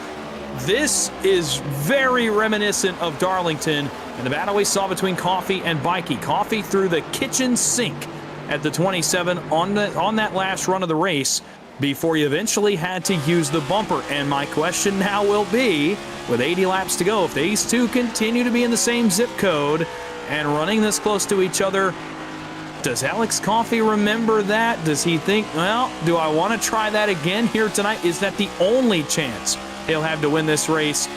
I got to imagine that's on the mind of the driver of the 54 right now. Here we go, over the bumper. Not close enough to take the air off the spoiler, though. But it is enough to pressurize some bobbling out of Matt Cox's car. Now Coffey, high side. He is backing up a little bit to make sure there's no contact here. Give Coffey that credit. Doesn't want to absolutely bump and run, obviously, for the race to lead with 79 laps to go. That's how you start a fist fight. Just trying to keep it clean here. And don't make a mistake on making contact at all up here. But how long does the patience last? And, you know, a lot of us have been in this spot as a driver. How long are you able to kind of keep yourself patient, take another breath, reset, and go after them? Because the laps will continue to tick down. We've got a pit stop coming that may open this race up a little bit as well. You got to wonder how long the patience lasts before he... And I'm not saying he's going to drive in there and obviously turn him around. I don't think that that's the strategy he's going to employ, but make a little bit of contact like these two did earlier. We saw them go back and forth and kind of brush bumpers, brush doors a little bit, get a little bit more aggressive. Coffey's yet to even get back to that point. So I wonder how far the patience will last for Coffey, especially now as Cox opened up a bit of a lead. Coffey's going to get it right back. Another opportunity here into turn 1, but only 77 to go. The laps tick down quickly here. Got to wonder how long the fuse is tonight for Alex Coffey. Yeah, this fuse has to last 76 laps, obviously, coming up this time by. That's the funny thing here, too. You can't have a fuse that lasts 20 laps and say, okay, 50 to go. It's time to go to bed. This fight, you need enough spark, you'd have to think, Dawson, to be able to last and be able to at least reignite it over the course of this run. Some of the drivers back in the grouping, meanwhile. Better place. He's now falling behind the 23 of Wyatt yet again. He's trying to get himself stabilized here. Is running in front of Kevin Ruff. Yeah, Shane White, a nice recovery earlier. We saw the single car spin earlier in the race. A good recovery for him. We talked about kind of the quiet night that Feder Places had back half of the top 10. Really good one there. I'll take your attention briefly, though, back up front. We got to go look at this again. Those two were side by side for a moment for the first time on this run as Coffee got back to him. But yeah, a couple cars with good recoveries. Ruff as well. I did want to mention Cabin Ruff. Great recovery from 2 laps down to the 10th position. Really good run for him. Alex Coffey starting to crack this puzzle that was Matt Cox. That was the first time he's gotten to his door number on this run. He's not been able to replicate it here on this lap, but this is as close as he's been to try to make something happen. I talked about the patience you need to have. The second most important thing is staying close for this pit cycle. You don't want to let him kind of wind up a lead.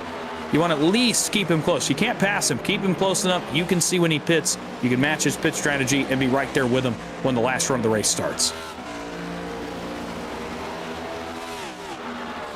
Exactly here. Just about at the distance we ran for the stages, by the way, up in the front of the field. So, drivers starting to get ready to reach that point of unexpected returns on their tires. Fall off, by the way, yet again, 8/9 of a second.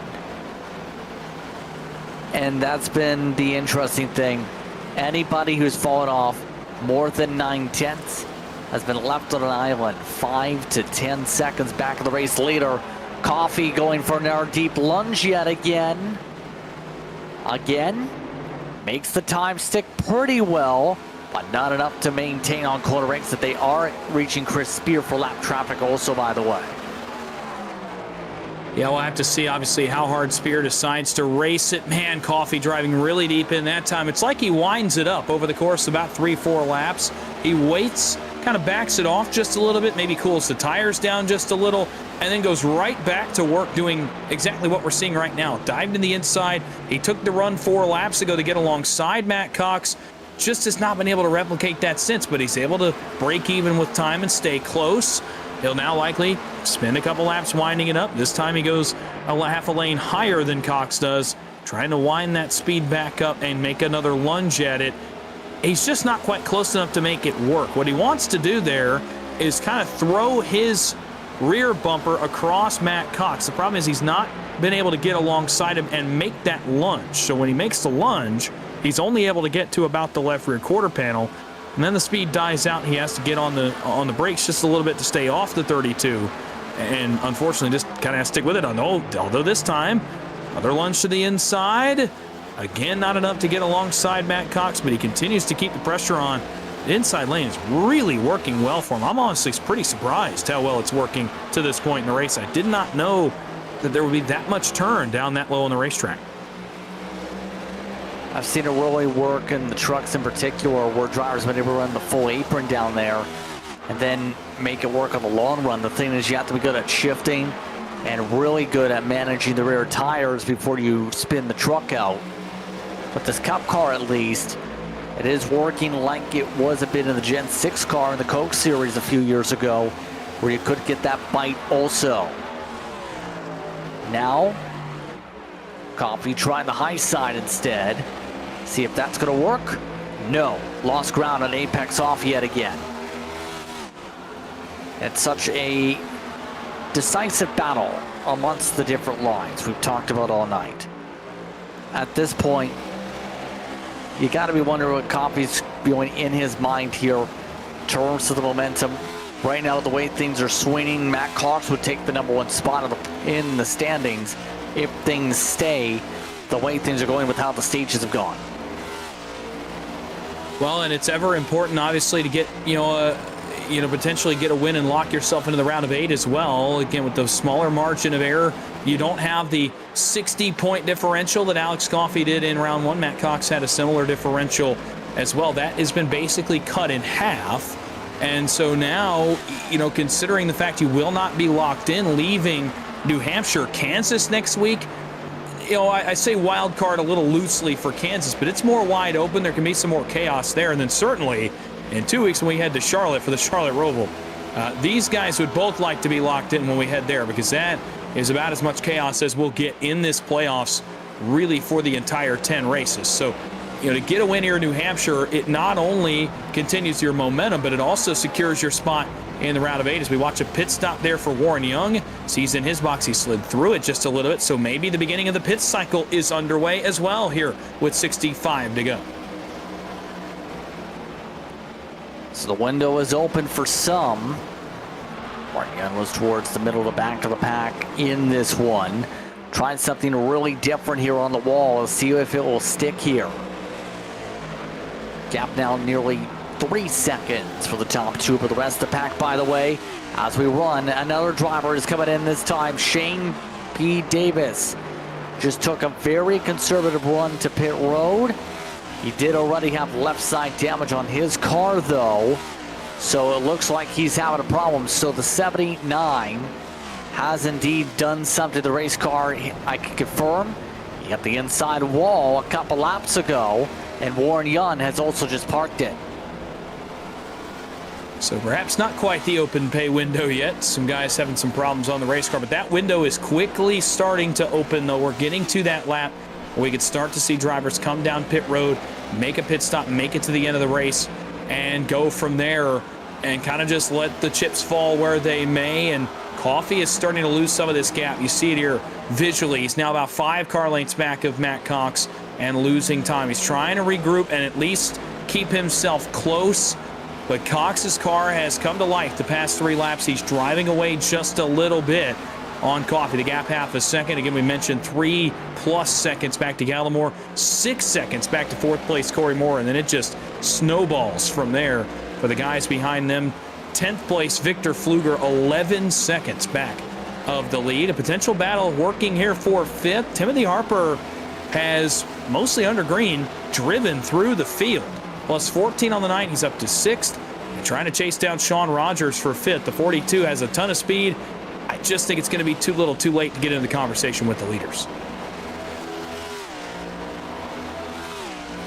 Yeah, at this point, it's going to require another caution flag and a big swing. Keep up with their front runners absolutely here. But still could have a good points haul by the end of the night at least, and that's the major thing to keep advancing in the rounds here is logging points, scoring points, trying to go from there as he's amongst the drivers like Corey Moore and Timothy Harper that are using the high line rather than the low line amongst the transition around the racetrack. And that's the thing, we've barely seen the high line come into play like we're seeing now for some of these drivers feeling more comfortable back here. Another car on pit road, as that's Pfluger, the 10th place car will cede that spot to come to the pit lane. This stop appears to be scheduled as he goes up on the jack. So this appears to be starting a cycle of scheduled stops. We'll see if anybody else joins him on pit road. With just under 60 laps to go, it could be time for the money stop at New Hampshire to make up your positions now. Get a good stop to get yourself a good track position for the end. Pfluger down and away on his stop. His service is complete. Here we go. Chris Davis, the first of the playoff cars on pit road. Pay windows open. It's time to hit pay dirt for these guys on pit road. Yep, there he goes into the window and into the lane. Now we see how long some of these drivers are willing to go. Chris Davis has gone about 42 laps on the tire stint. They had topped off basically every caution flag so far tonight. So a little bit earlier than they may have expected here, but there's still 57, 58 laps to work with in this race. These tires could go all the way near the end of the distance. Brandon Bikey going all over the racetrack there for a moment. Checking in with some of the others like Better Place, but Bikey went hard left trying to battle with Barry Sanders here. Again, this is for not position because Bikey's still a lap down. Yeah, a tough night for Bikey after the technical issue we saw, the little bit of damage he got earlier. It's not been the night I think that he wanted. He is the first car 1 lap down, so theoretically if a caution were to come out right now, he would be able to get back on the lead lap. With Chris Davis running right behind him, that spot will change hands here in just a moment with Davis on fresher tires. There's the pass for the lucky dog position. Davis to the inside. He'll make it look relatively easy down the front stretch and into turn one. That will change that lucky dog spot for the time being until the pit stop cycle begins up at the front. Notably, no one else has come to pit road yet. I was a little surprised. I figured Davis would kind of spark a bit of a pit stop. Well, right as I say that, here comes Alex Coffey to the pit road. He's going to short pit along with Corey Moore. They're short pitting the leader, Cox. This could be a little bit significant depending on when the 32 makes the run down pit road. So Coffey trying something different to see if this works. Drivers now reaching about the midway portion between laps left and lap of the run, so to speak. So we'll see how long these cars go. Again, the Dick cars. Try to see if this works out. Off and away, no issues. Matt Cox did respond. So once again, your leader able to get the quick response here. We'll see where they... Oh no, Alex Coffey just spun and hit the wall. Alex Coffey is in the wall in turn 2. Caution flag is out. Wow. And you want to talk about changing everything in more ways than one. In fact, it just, you take a sledgehammer to everything we thought we knew about this race. Coffey with severe left front damage from a spin. Matt Cox was trapped on pit road. He will stay on the lead lap, but he'll be deep in the field here. That just switched everything around with the way this race had gone. We see it here with Coffey. He gets off turn 2, and like so many tonight, he spins the car and bounces off the outside wall. The guy running second, and one of the top seed in the round of 12 coming into tonight, experiences serious trouble here with 50 laps to go. It almost looked like the car wheel hopped, but it just hit this transition right about here. It starts wobbling, bouncing. Right here, it just starts reverberating on the suspension, and it just becomes undrivable. It just became like a bouncy castle. You know, and it's really interesting, too. I think part of it is that we had not had a green flag cycle yet in this race, so we hadn't had an experience coming off of pit road. And obviously for Coffey there, the goal is get as much as you can on the exit to try to differentiate from Matt Cox, and unfortunately just not quite able to keep that car underneath him, like you said. I think it's a combination of things, and boy, you want to talk about a shift in the standings. We just got one right there as Coffey comes to address some of the damage on that race car. So Matt Cox does re-inherit the lead, by the way. Paul Gallimore now to second. Rogers, then Timothy Harper, Shane Wyatt. Right in third place, Johnny Shade, Calvin Ruff. The lineup, Corey Moore.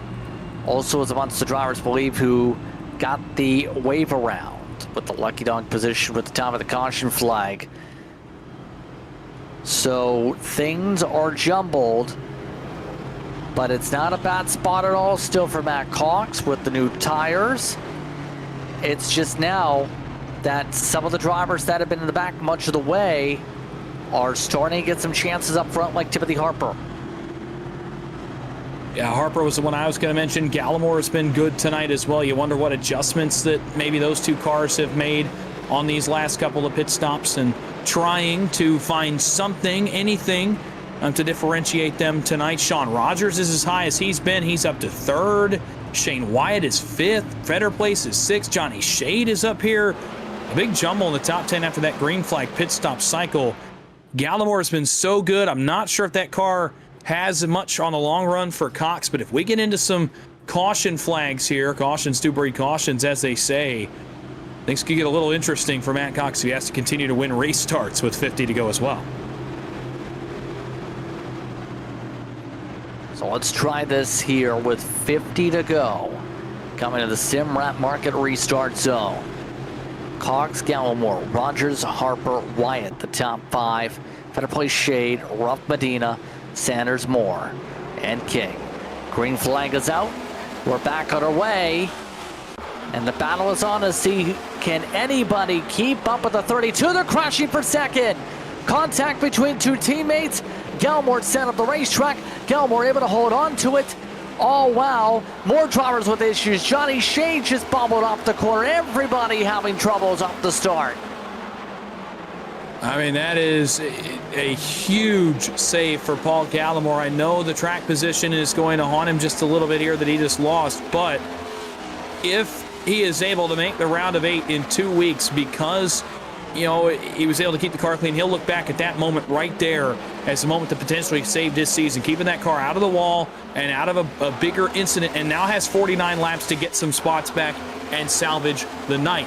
That benefited Sean Rogers and Timothy Harper, by the way. Rogers to second, Harper to third, as both those cars come forward. As high as Brandon Fetterplace has run tonight, the 34 up to the fourth position here on the late run. Shane Wyatt going after Kevin Ruff. It's the highest Ruff has been tonight.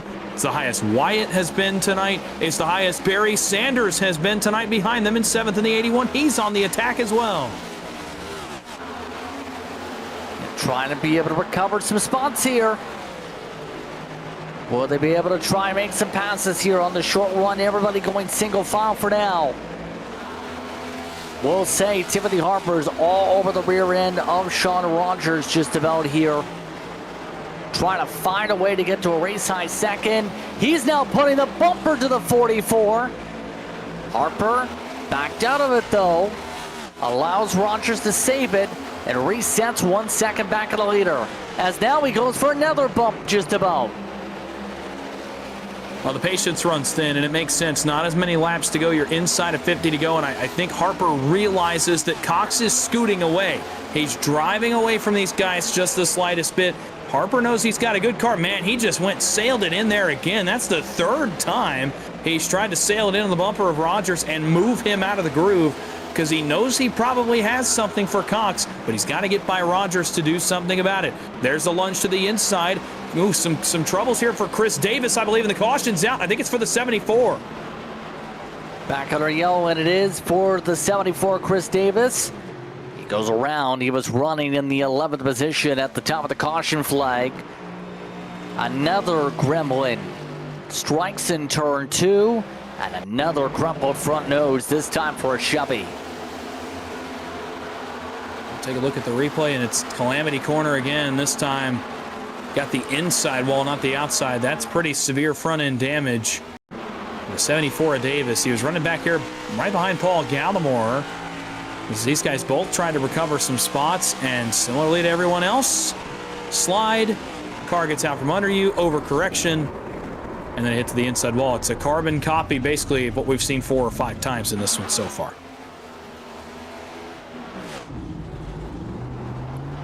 So another hard lick for a car tonight to the inside, or in turn 2 in general tonight. Paul Gallimore, by the way, just had the duck down pit road with significant damage to the 11 machine. He was one of the drivers, remember, that had the issue off the start in the midst of the chaos. So it goes from a great night running top 5 all night to not so good run, having to spend several seconds in pit road getting the car fixed.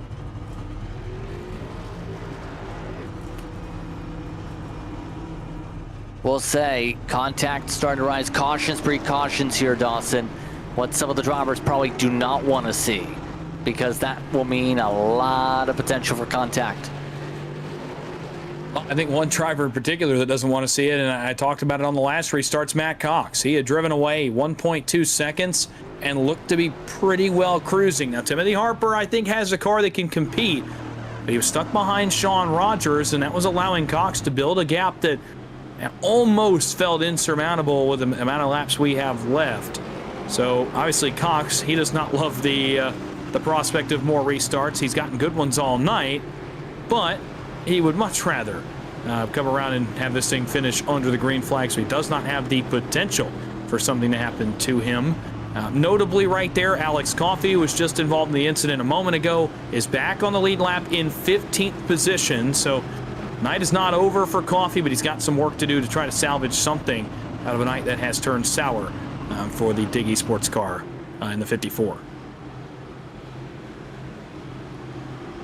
Again, since the NASCAR refresh updates, these cautions go very quick. The quickest they've been on the platform, you could argue, where it's only about a couple pace laps per caution. Cox now has Rogers alongside. Timothy Harper lined up behind him. Keep an eye on the 42. Just ready to try and pounce with Brandon Fitterplace up to the highest they've been tonight.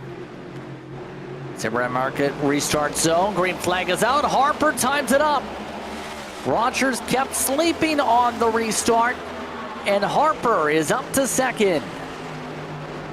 And buckle up now, because I think Harper's got a really good long run car or mid run car. If this thing gets into a green flag run, he might be good on the short run too. Look at the speed out of the 42. All of a sudden, he's got some clean air and now able to try to go on the offense here on Matt Cox. Cox has dominated most of the night. He's got a new challenge here from Harper, who comes right in the back bumper.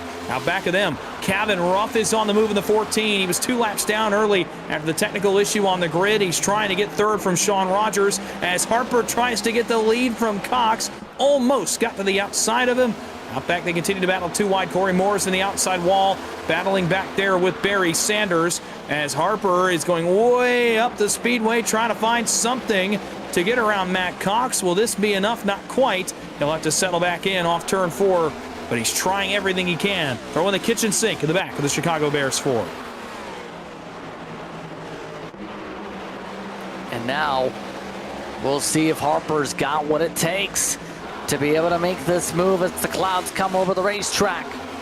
By the way, Barry Sanders losing some ground, nearly bobbled down the racetrack. He's able to keep grip though. He was battling with Corey Moore for a moment. 81 drops on back, looking back at the back of the field. Some more argy-bargy. Jose Medina Monsto's getting taken near 3 wide by a flurry of race cars and activity. Paul Gallimore is fixed too. Yeah, Gallimore had the problem earlier. We saw the save over in turn 1 trouble into the outside wall. It was Coffey again in the 54 that goes sideways, and a bad night goes worse, and the left front tire immobilized. Severe left front damage to the points leader off turn 2. A critical moment in the playoffs. A big incident, a big caution yet again with less than 40 laps to go.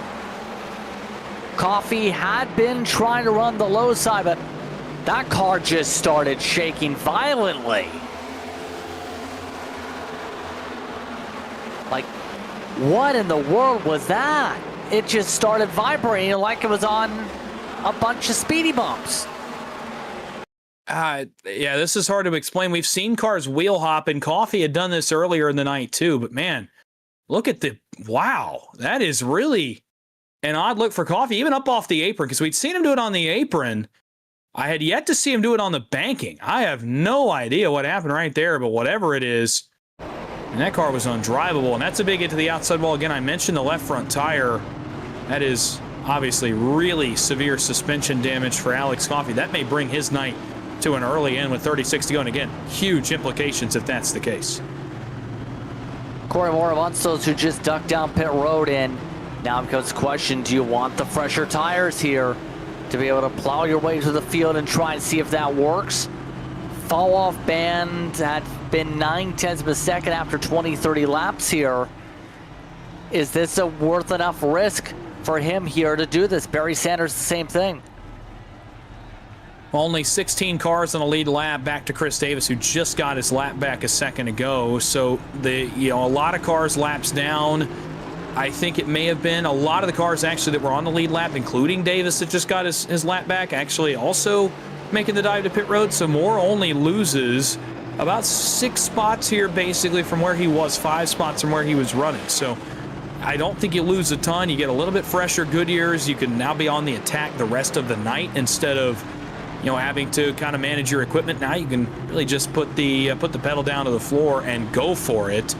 So I don't hate the decision for Moore, really for Barry Sanders as well, to try to gain by losing now, gain in the long run. I don't mind it from those 2 cars as they'll restart just outside of the top 10. And some cars behind them came down to Nick King, Johnny Shea, nothing to lose tonight, but again, don't hate it. Try to maximize your finish by getting on fresh tires and getting off cycle. So we get ready for the restart. Coffey and Chris Davis amongst those spending a lot of time on pit road right now. Matt Cox, Timothy Harper in the front row. Sean Rogers, Gavin Ruff in row 2. Brendan Fetterplay, Shane White, row 3, row 4, Brendan Beinke and Victor Fluger now. Jose Medina and Paul Gallimore round out your top 10. 35 laps to go. We see who gets the edge in the Simrat Market restart zone. Again, it is BMP versus Dig yet again. Green flag is out, back and away. Look at this. Harper timed it up well, but not well enough to keep it side by side. They go single file for the first 2 to 3 spots here as Harper tries to get the 32 loose.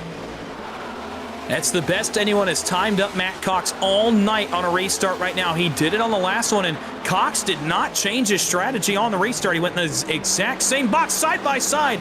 Deep run into turn 3 for Harper. We're side by side for the lead off turn 4. Harper to the inside, Cox trying to defend the position. 34 to go here down the front straightaway and into turn 1. Who gets the better of it? Harper wheel hops. Cox runs him down towards the apron, but Harper's car turns well through the center. Can he clear him? Oh man, a bobble. He almost gets the rear bumper clear into 3. He may very well get him. Can Cox cross him over if that's the case? Slider, Harper across the nose. Cox tries to get to the back bumper and crosses over again, but not enough to get alongside new leader Timothy Harper with 34 to go. Mind you, Harper has not won a race this season. Highest finish, 3rd on the Daytona Road Course. Still not done. He's in the wall. Harper bounces off the safer barrier, and Matt Cox resends it to the inside. Crossover back to the inside for Harper. Back and forth we go as Matt Cox retakes the race lead. Back single file with 31 to go. Man, that was fun stuff for a moment there between those two cars, though, as Harper's not done yet either. Coming back to the inside. Again, he's got a really good race car tonight. Turn 2's been a tough spot for him. He's gotten loose there a couple times. It cost him the lead last time by. Cost him a little bit there, and trouble out behind him. Chris Bear has gone around again as they battle for the race lead. Nigel Christensen also went around the last lap and slammed into the inside wall. And it's got a very wooden race car with contact from Jose Medina. All this as well, Harper looks for another chance to do something. This is the first Alex Coffey car to try and go after the 32. You see the different approach right now Harper is taking to try and get this to work.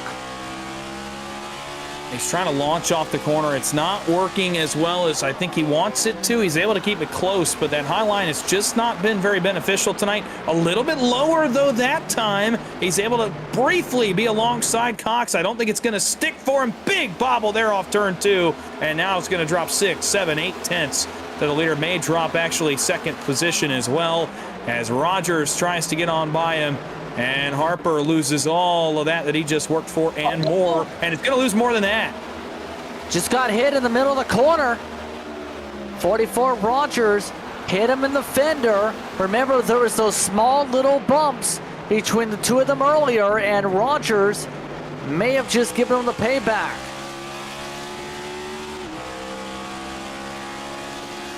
Yeah, look at this. Gained a lot of ground.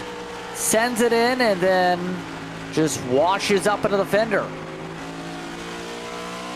Oh man, and the saga continues between Dig Esports and BMP as Rogers gets a little bit of payback right there. Obviously nothing too egregious. He just gave, I think, what he received earlier, but nonetheless, I can't imagine Timothy Harper going to be too happy about that. He dropped a ton of positions because of that, by the way, outside the top 10 now as Rogers took over the second spot. So the saga, I don't want to call it drama, but this continuing rivalry between those two teams has another chapter tonight at New Hampshire as well. For second, Kevin Ruff to the inside of Rogers. Ruff has found something in this car. I remember you talked about him earlier and the struggles he was having, especially on corner exit. Boy, that car has come to life in a big way as he is all the way to the second spot. The other recovery I noticed here, JP, Paul Gallimore all the way to fourth with 25 to go. Really great recovery for the 11 as well. Going to be a great points night, I think, still for the 11 now that the car's fixed. But in regards to Ruff, again, your best non-playoff driver with now 12 top 10s on the season. He's been competitive all season. Last finished in top 10, 9th at Gateway, finished second at Daytona, and now is up to that second spot yet again. Looking to do something with 25 laps to go. They've allowed Matt Cox to pull away by 1.5 seconds though. This is going to be a difficult gap to close here with the way things are shaping up. And Cox's car has gotten better tonight over the course of the longer runs, and I think you're going to continue to see that pattern play out. It's playing out so far for Cox. Ruff has not been able to really chip too much into that gap. Gallimore gets third away from Rogers there, so move him another spot up. Can't say enough about the recovery of Paul Gallimore tonight. But for Cox, this car continues to get better, although Ruff has knocked a 10th off of it, 10th and a half. Oh, man, one car almost went sideways. It looked like they're off turn 4. Somebody's in the inside wall. Couldn't quite tell which car that was. They're really laboring here into turn 1. Yeah, not sure who that was either, but we still have the main pack going. Corey Moore just knocked the wall down. Corey Moore just destroyed his front fender in the past few incidents. Still, as they keep rumbling, take a look where he's at. He's getting swarmed, and that damage is going to hurt him. Trying to block the lanes right now. Trying to stop losing points for 8th. Well, potentially a big point here for Barry Sanders to get if he's able to get around the 19. Remember, these two took tires on the last pit stop and are working to try to get through the field on those new Goodyears. Are not really benefiting them as much as I thought they would. So for these guys back here, tough sledding to try to get back to where they were. Man, King and Sanders almost had a little bit of contact there off turn 4. Sanders able to hold the position for now, 9th place for the 81. And most of these guys have now singled out once again. And I'll tell you this, Cabin Ruff is chipping away. He's taken another couple tenths off the gap. The question becomes, does he have time to make up the gap that he has left? But he's taken a little bit off of it, and he's trying to make something of this and get the back of the 32. But again, it's kind of stalled a little bit with only 21 to go. He needs to gain a little bit more than he's getting right now per lap. This is not going to work the way it's working out right here. If it keeps going the way it is. Still a great job to be able to adjust this car.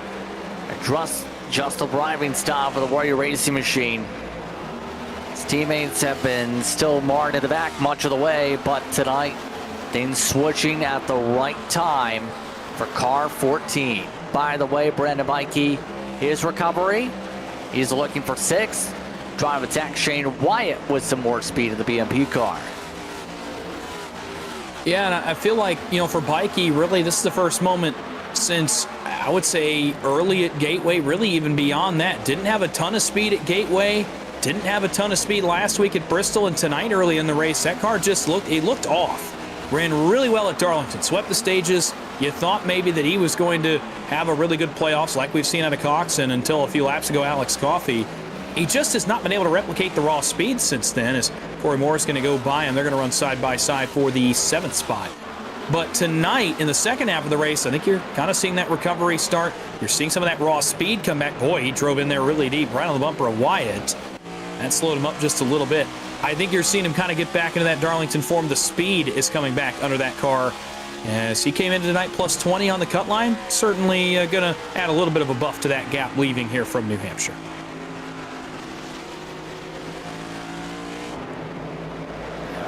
Getting around, seeing some of the traffic move around to the bottom. No issues with Chris Davis as we keep going. But it seems like it's Matt Hawk's way. Let's take a look at a RS Bottom Box replay, though. Some apologies on the radio. Yay! A little bit of argy-bargy there for the red car.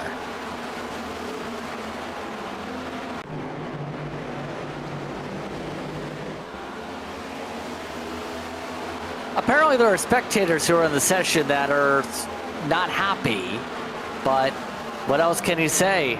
Fenders being used in the midst of the late stages here. Well, and we mentioned it a moment ago, is Nick King's going to get a spot away from Bikey here. That's one of the cars on newer tires, is the 12, so starting to take effect here as these guys up front get a little bit longer in the run. The guys on newer tires are going to see their benefits come in here in the mid-run. King gets the spot there. I can almost understand potentially, because it's another chapter in this BMP and Dig Esports saga that we have going. That was more contact between two of those cars, and especially, I think, with being Brandon Bikey. Obviously, all that happened back a few weeks ago, there's still that's lingering around as well. So right there, obviously, those two teams again come together. We said it several times tonight. Another installment right there as Bikey used the bumper to get by Corey Moore. A little bit of issues in the background, by the way. Victor Pfluger all of a sudden very slow. Here he spun the car out off of turn 2. Pfluger just trying to survive by this point. Running 13th. Close things out here tonight. Is returned back to action for the first time in a while. Again, this will be something to go back to the drawing board for Pfluger's case. As we look back to Bikey, it's right behind Nick King, who is right now up 8, right behind Shane Wyatt. He too has performed a little bit better than he was earlier in his Ryco powered machine. Now he goes to the inside to be able to pass the 23. Yep, fresh tires as these guys up front see that back end of the fall off get to the 9/10 region. Nick King on newer tires going to see the benefits really come into his hands here. He's making another pass. He's going to get up to 6. So really it's going to end up benefiting him more so than it will, as of right now, Moore and Sanders if he continues to work his way forward through the field. Next up would be Fetterplace. Not sure he'll get there with just 12 laps remaining, but trying to go by Shane Wyatt. Wyatt trying to hold on to one more point. Could be a big deal, but just not able to hold on the Goodyear advantage that Nick King has down the backstretch. Now Wyatt under attack from Brandon Bikey, and question becomes, does Bikey use similar strategies as he did with Corey Moore? The answer is no. He will get up alongside the 23, and these two will go to battle with just now 11 laps to go at the line. Bikey up looking for the 7th spot. Able to keep moving forward now, coming to 10 laps to go. Second place is still heating up a little bit because Gallimore is now in the podium positions. Right now trying to make it a team 1-2 at least if he's able to find a way around Ruff in this spot. Taking his time here. 10 to go from New Hampshire. Yeah, he's got the faster car. It's pretty obvious. I think Kevin Ruff is coming back to earth just a little. Gallimore has been fast all night. Takes a lunge there. Not quite enough to make the pass, but again, being very patient with just 10 laps to go. I'm surprised a little bit at how patient he's willing to be, but doesn't want to sacrifice the good night that he's had so far. Rogers running 4th. Great night for him as well. It's kind of, I wouldn't say quietly. We've talked plenty about him, but obviously not flashy in doing it, but is going to end up with likely a top 5 finish after a pair of top 6 or 8 stage finishes as well. So really good night for him. Good night for Gallimore. We talked about Ruff. Fetterplace, and we saw earlier, back half of the top 10, decent. He may end up top 5 as well if everything holds as it is right now. Several playoff cars that needed good runs tonight are going to get them and make the bubble a very interesting place to be headed to Kansas next week.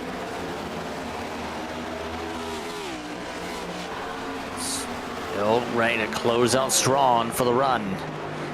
So let's find out how things play out here. See Brandon Fetterplace, give him a shout out. Fetterplace was also in that category, I think, of drivers who weren't really the best of the best to start the night. But Fetterplace has very quietly put together a decent piece of a run in the 34 car to close out this race. Yeah, again, exactly what the doctor ordered, coming into the round below the cut line, but has steadily picked up a few stage points here and there and stacked some points in his back pocket, and now has been able to just kind of let the run come to him and has worked all the way up to 5th. Man, Gallimore works way up the hill in turns 3 and 4. That was close. between he and Kevin Ruff. Gallimore finally finds a window on the 14. He may drive forward here to the second spot. By the time they exit turn 2, Gallimore to the runner-up spot. Rogers attacks Ruff now for third. And right now, Ruff having to fight hard because the BMP cards are definitely going to want to have a team 1, 2, 3. Rogers able to send it in. Side by side for the third spot. All on the 11. Tries to maintain in front once again. Rogers not getting the side draft put in down the straightaways here, but is at least trying to arc the 14 up the track. There it goes.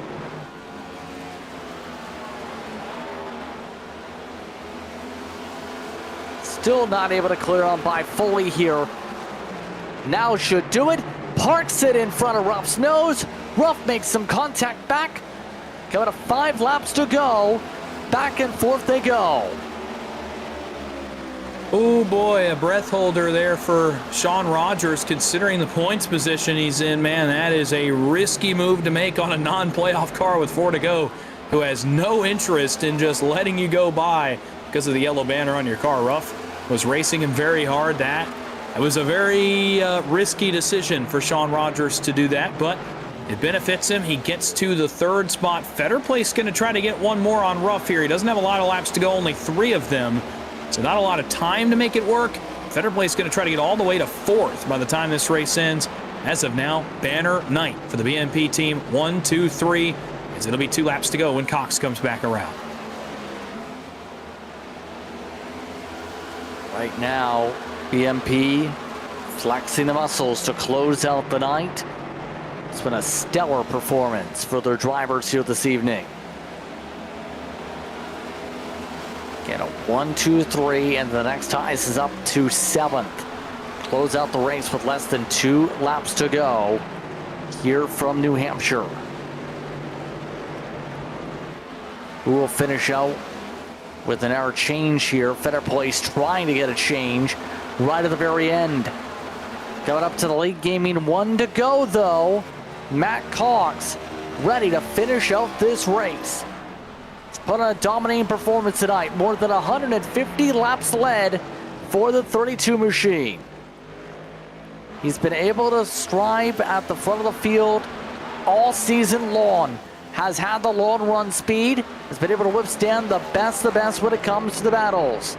But in the very end, for the 7th time this season, Matt Cox will come out of turn 4 and go to Van Louis Sticker's victory lane. Matt Cox gets the win in New Hampshire.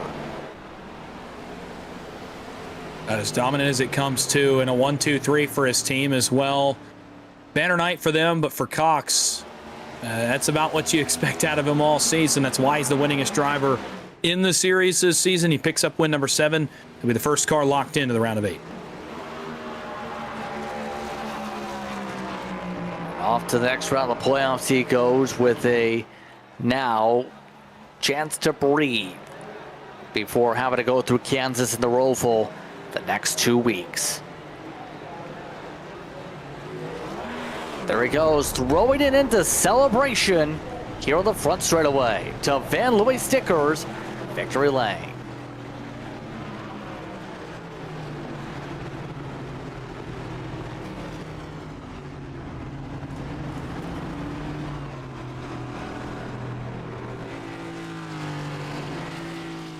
Taking a Polish victory lap here as he goes for that celebration as his teammates join in.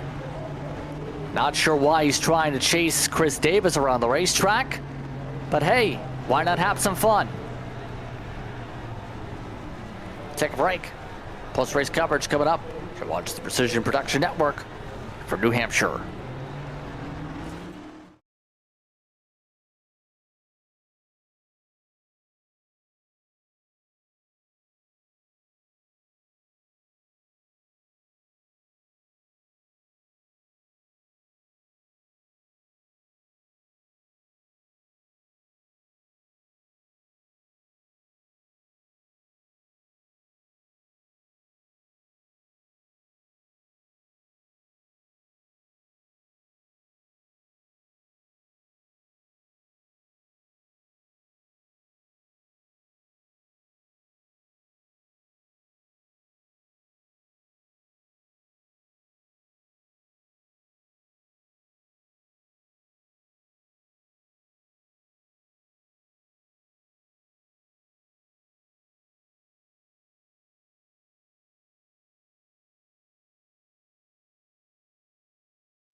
Welcome back to tonight's coverage here on Precision Production Network of Moonshiners Racing League and the OB Builders Cup Series.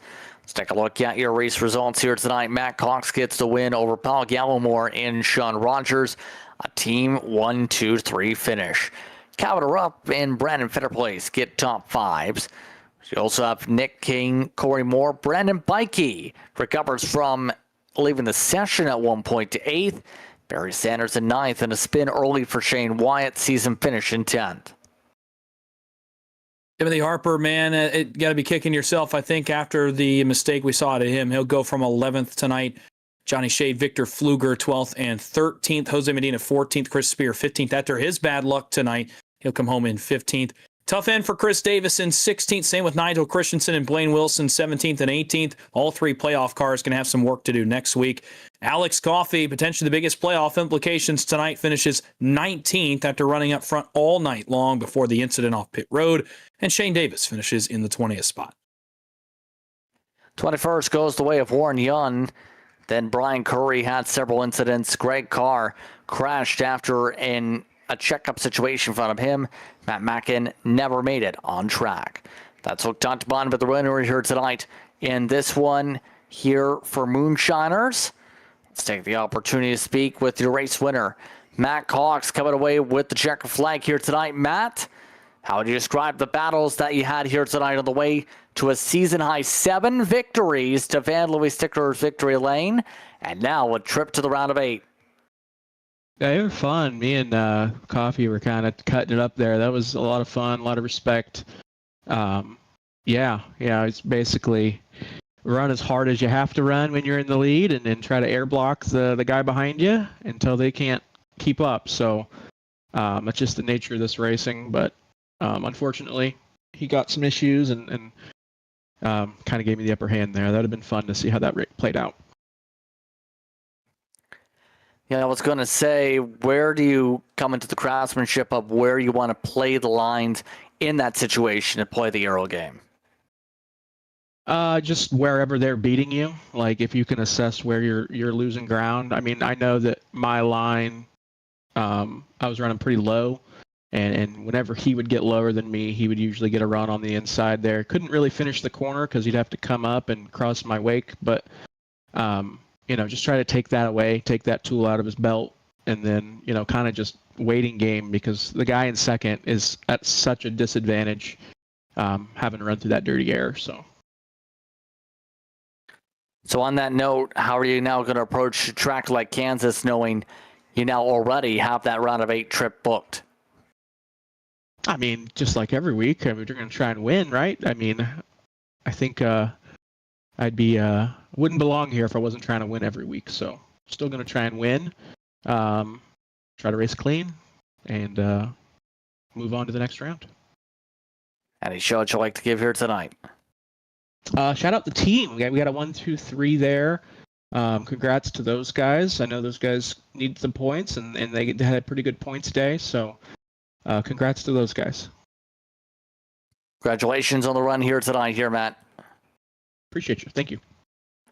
Matt Cox comes away with the W. Right behind him in the running order tonight, at the very end, you also have Paul Gallimore and Sean Rogers. Let's talk with second place. He's with Dawson. Yeah, Paul Gallimore, a great recovery. I got to start with, obviously, it looked like it was going to be a pretty uneventful night for you at New Hampshire, running top 3, top 4 all night, picking up stage points, doing everything to check those boxes coming into tonight in the least advantageous points position. It looked like it was going to be pretty uneventful and a really successful night. Then the slide in turn 1, some damage, had to fix the race car. Talk about the recovery that you had to make late in this race. How'd you get back from 11th, 12th, 13th position to a runner-up finish? Honestly, it's kind of a blur. I was just trying to do anything I could to kind of get through there, but also not burn my stuff up. I took rights when I was getting that little bit of damage I had from the contact on the spin there. With I think the 34 was high, and he kind of nicked my left front, gave me a little bit of damage there. But I mean, nothing we can do. I mean, I'm glad I just saved it. Luckily, it's not in the wall or in the fence. So I was just happy to get through there. And then there towards the latter part, I knew I had a little fresher tires, so I was like, well, we can make something of this. And had a fast car all night. I felt like I was top three all night up until that spin. So definitely didn't have anything for Cox or Coffee, but I felt like I could hold off the rest. But getting through there, that 14, he put up a great fight. He was fast too there at the end, and just fortunate to come out with second place, especially in the points position I'm in. I needed to have all the good runs I can get, and it really looks like I had a really rough summer month stretch there, and it looks like we're starting to show our speed. Maybe we're peaking at the right time. Well, yeah, obviously we mentioned the first two races of the playoffs, really good speed as well. The second place at Darlington started your round of 16 off the right way. Now second place in New Hampshire seems to have done the same thing.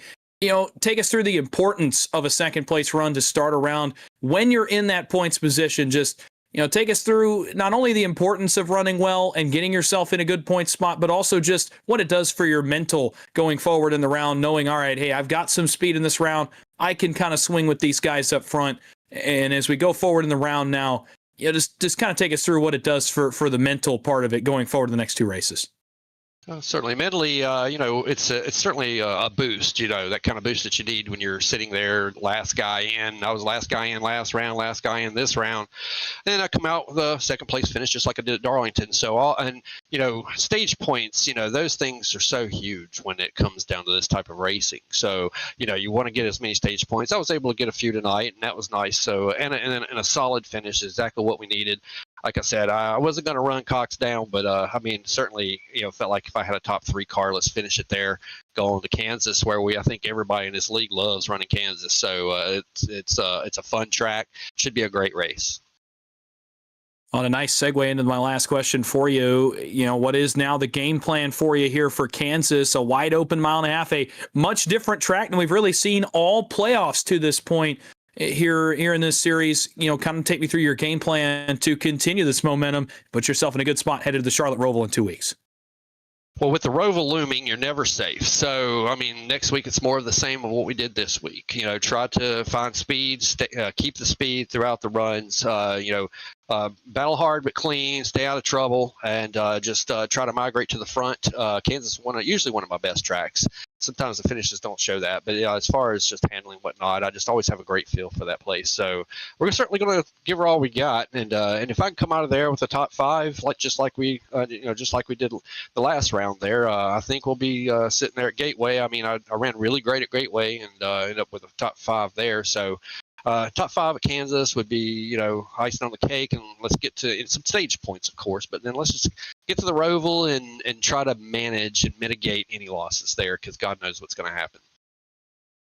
Chaos looming on the horizon, but a second place for you tonight. Really quick, do want to give you the opportunity. Any thank you, shout outs you'd like to give? Absolutely. My beast mode teammates, of course. These boys help. We help each other a lot. Kenny, Team Watson Racing Setups. He's always been a great friend and a great builder. Somebody that we've always enjoyed working with. Icon Apparel. I also want to mention. We still think about Metal Miss, and we still miss him. Being out there and everything too. So, just overall, the league, I'm sure the league still misses Middleman. So, I didn't get to mention that my last interview. So, just those guys, Brandon Bikey, all my teammates over there at Beast Mode are just great to work with. So Shane Davis and Chris Davis, all them guys, man, they're just so fast. You can't help but be fast. You want to be fast when they're fast.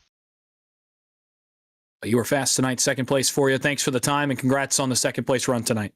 Hey, thank you, guys. Well, Gallimore comes away in second. Sean Rogers ends up finishing in the third spot here tonight. Sean, how do you describe things going on for you in the midst of the pack tonight? Yeah, it was a fun race. We actually had quite a bit of green flag racing, which if we run any officials this week, that's very rare. So it was a good race. Ended up third. I didn't think I had a third place car. Just kind of attrition and the way a couple cars, Coffee wrecked. I didn't have anything for him or Cox or Paul. So just hanging in there. I was expecting a top five, but to get top three, you'll definitely take it. Did get some elbows out, it seemed, earlier tonight as well with Timothy Harper. Talk to us through your side of that battle with you and Harper going back and forth for a little while. Yeah, he was definitely faster than me, and I actually watched it back. I heard him come over the radio, so I didn't say anything because I wanted to see it for myself. But I know he got loose coming out of the corner. I got on the inside of him. He had the outside line, and I wasn't even going to really try to pass him because I knew I wouldn't have been able to keep it. But it looked like he just kind of parked it on the apex, and I wasn't really expecting it. And I just ever so gently touched him, and it put him in the wall. So it sucks for him. Obviously I didn't mean to do it. It's just kind of one of those racing deals. Wasn't expecting him to check up as much as he did mid-corner there. So now Kansas is next on the docket. Next time out, how do you feel about Kansas this week? Next week? I am not great at Kansas, so it's gonna be another one of those nights where I'm gonna have to just hang there in the mid pack and try to stay out of wrecks and just see where that puts us there at the end. Any shout out you'd like to give her tonight? Yeah, shout out to my girlfriend Amanda.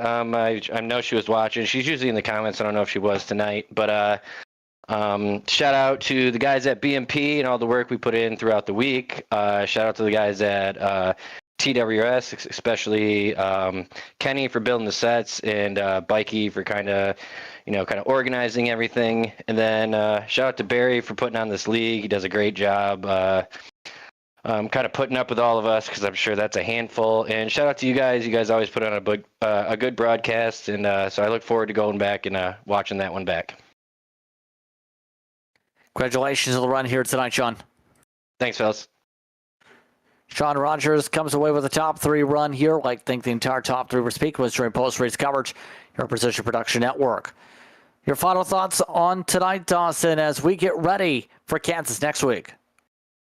Tonight, obviously, I think is exactly what we expected. And, in terms of it being hard to pass and, the fast cars were obviously the ones in clean air. I think, Alex Coffey, Matt Cox kind of had the field's number tonight. I think Paul Gallimore was up in that conversation as well. So the good cars separated themselves pretty early, and it was very tough to make green flag passes. Tires came into effect. We had a pit cycle, some chaos as well. The playoffs typically give us some chaos, but I'm not sure Loudon is the track that maybe a lot of us circle to have some of the attrition and some of the implications that we had tonight.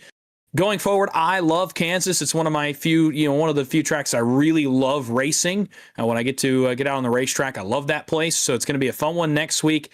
We heard Paul Gallimore talking about a lot of these guys like Kansas. So expecting some more fun next week, some wide open racing, which we haven't really seen in the playoffs yet. So should be a nice change of pace with, the Charlotte Roval looming point's going to mean so much more next week, knowing how chaotic that place gets. So should be in for a good one next week. Going forward to Kansas, seeing how these playoffs continue. See what happens next time out, but it's just about time to say goodbye. I'd like to thank you for tuning in for tonight's coverage of the Moonshiners Racing League at the OB Builders Cup Series for the VAEH Balm 200. For Dawson Wise, for DJ Lyon, I'm Justin Prince saying so long. Enjoy the rest of your evening. Watch tonight's coverage on the Precision Production Network.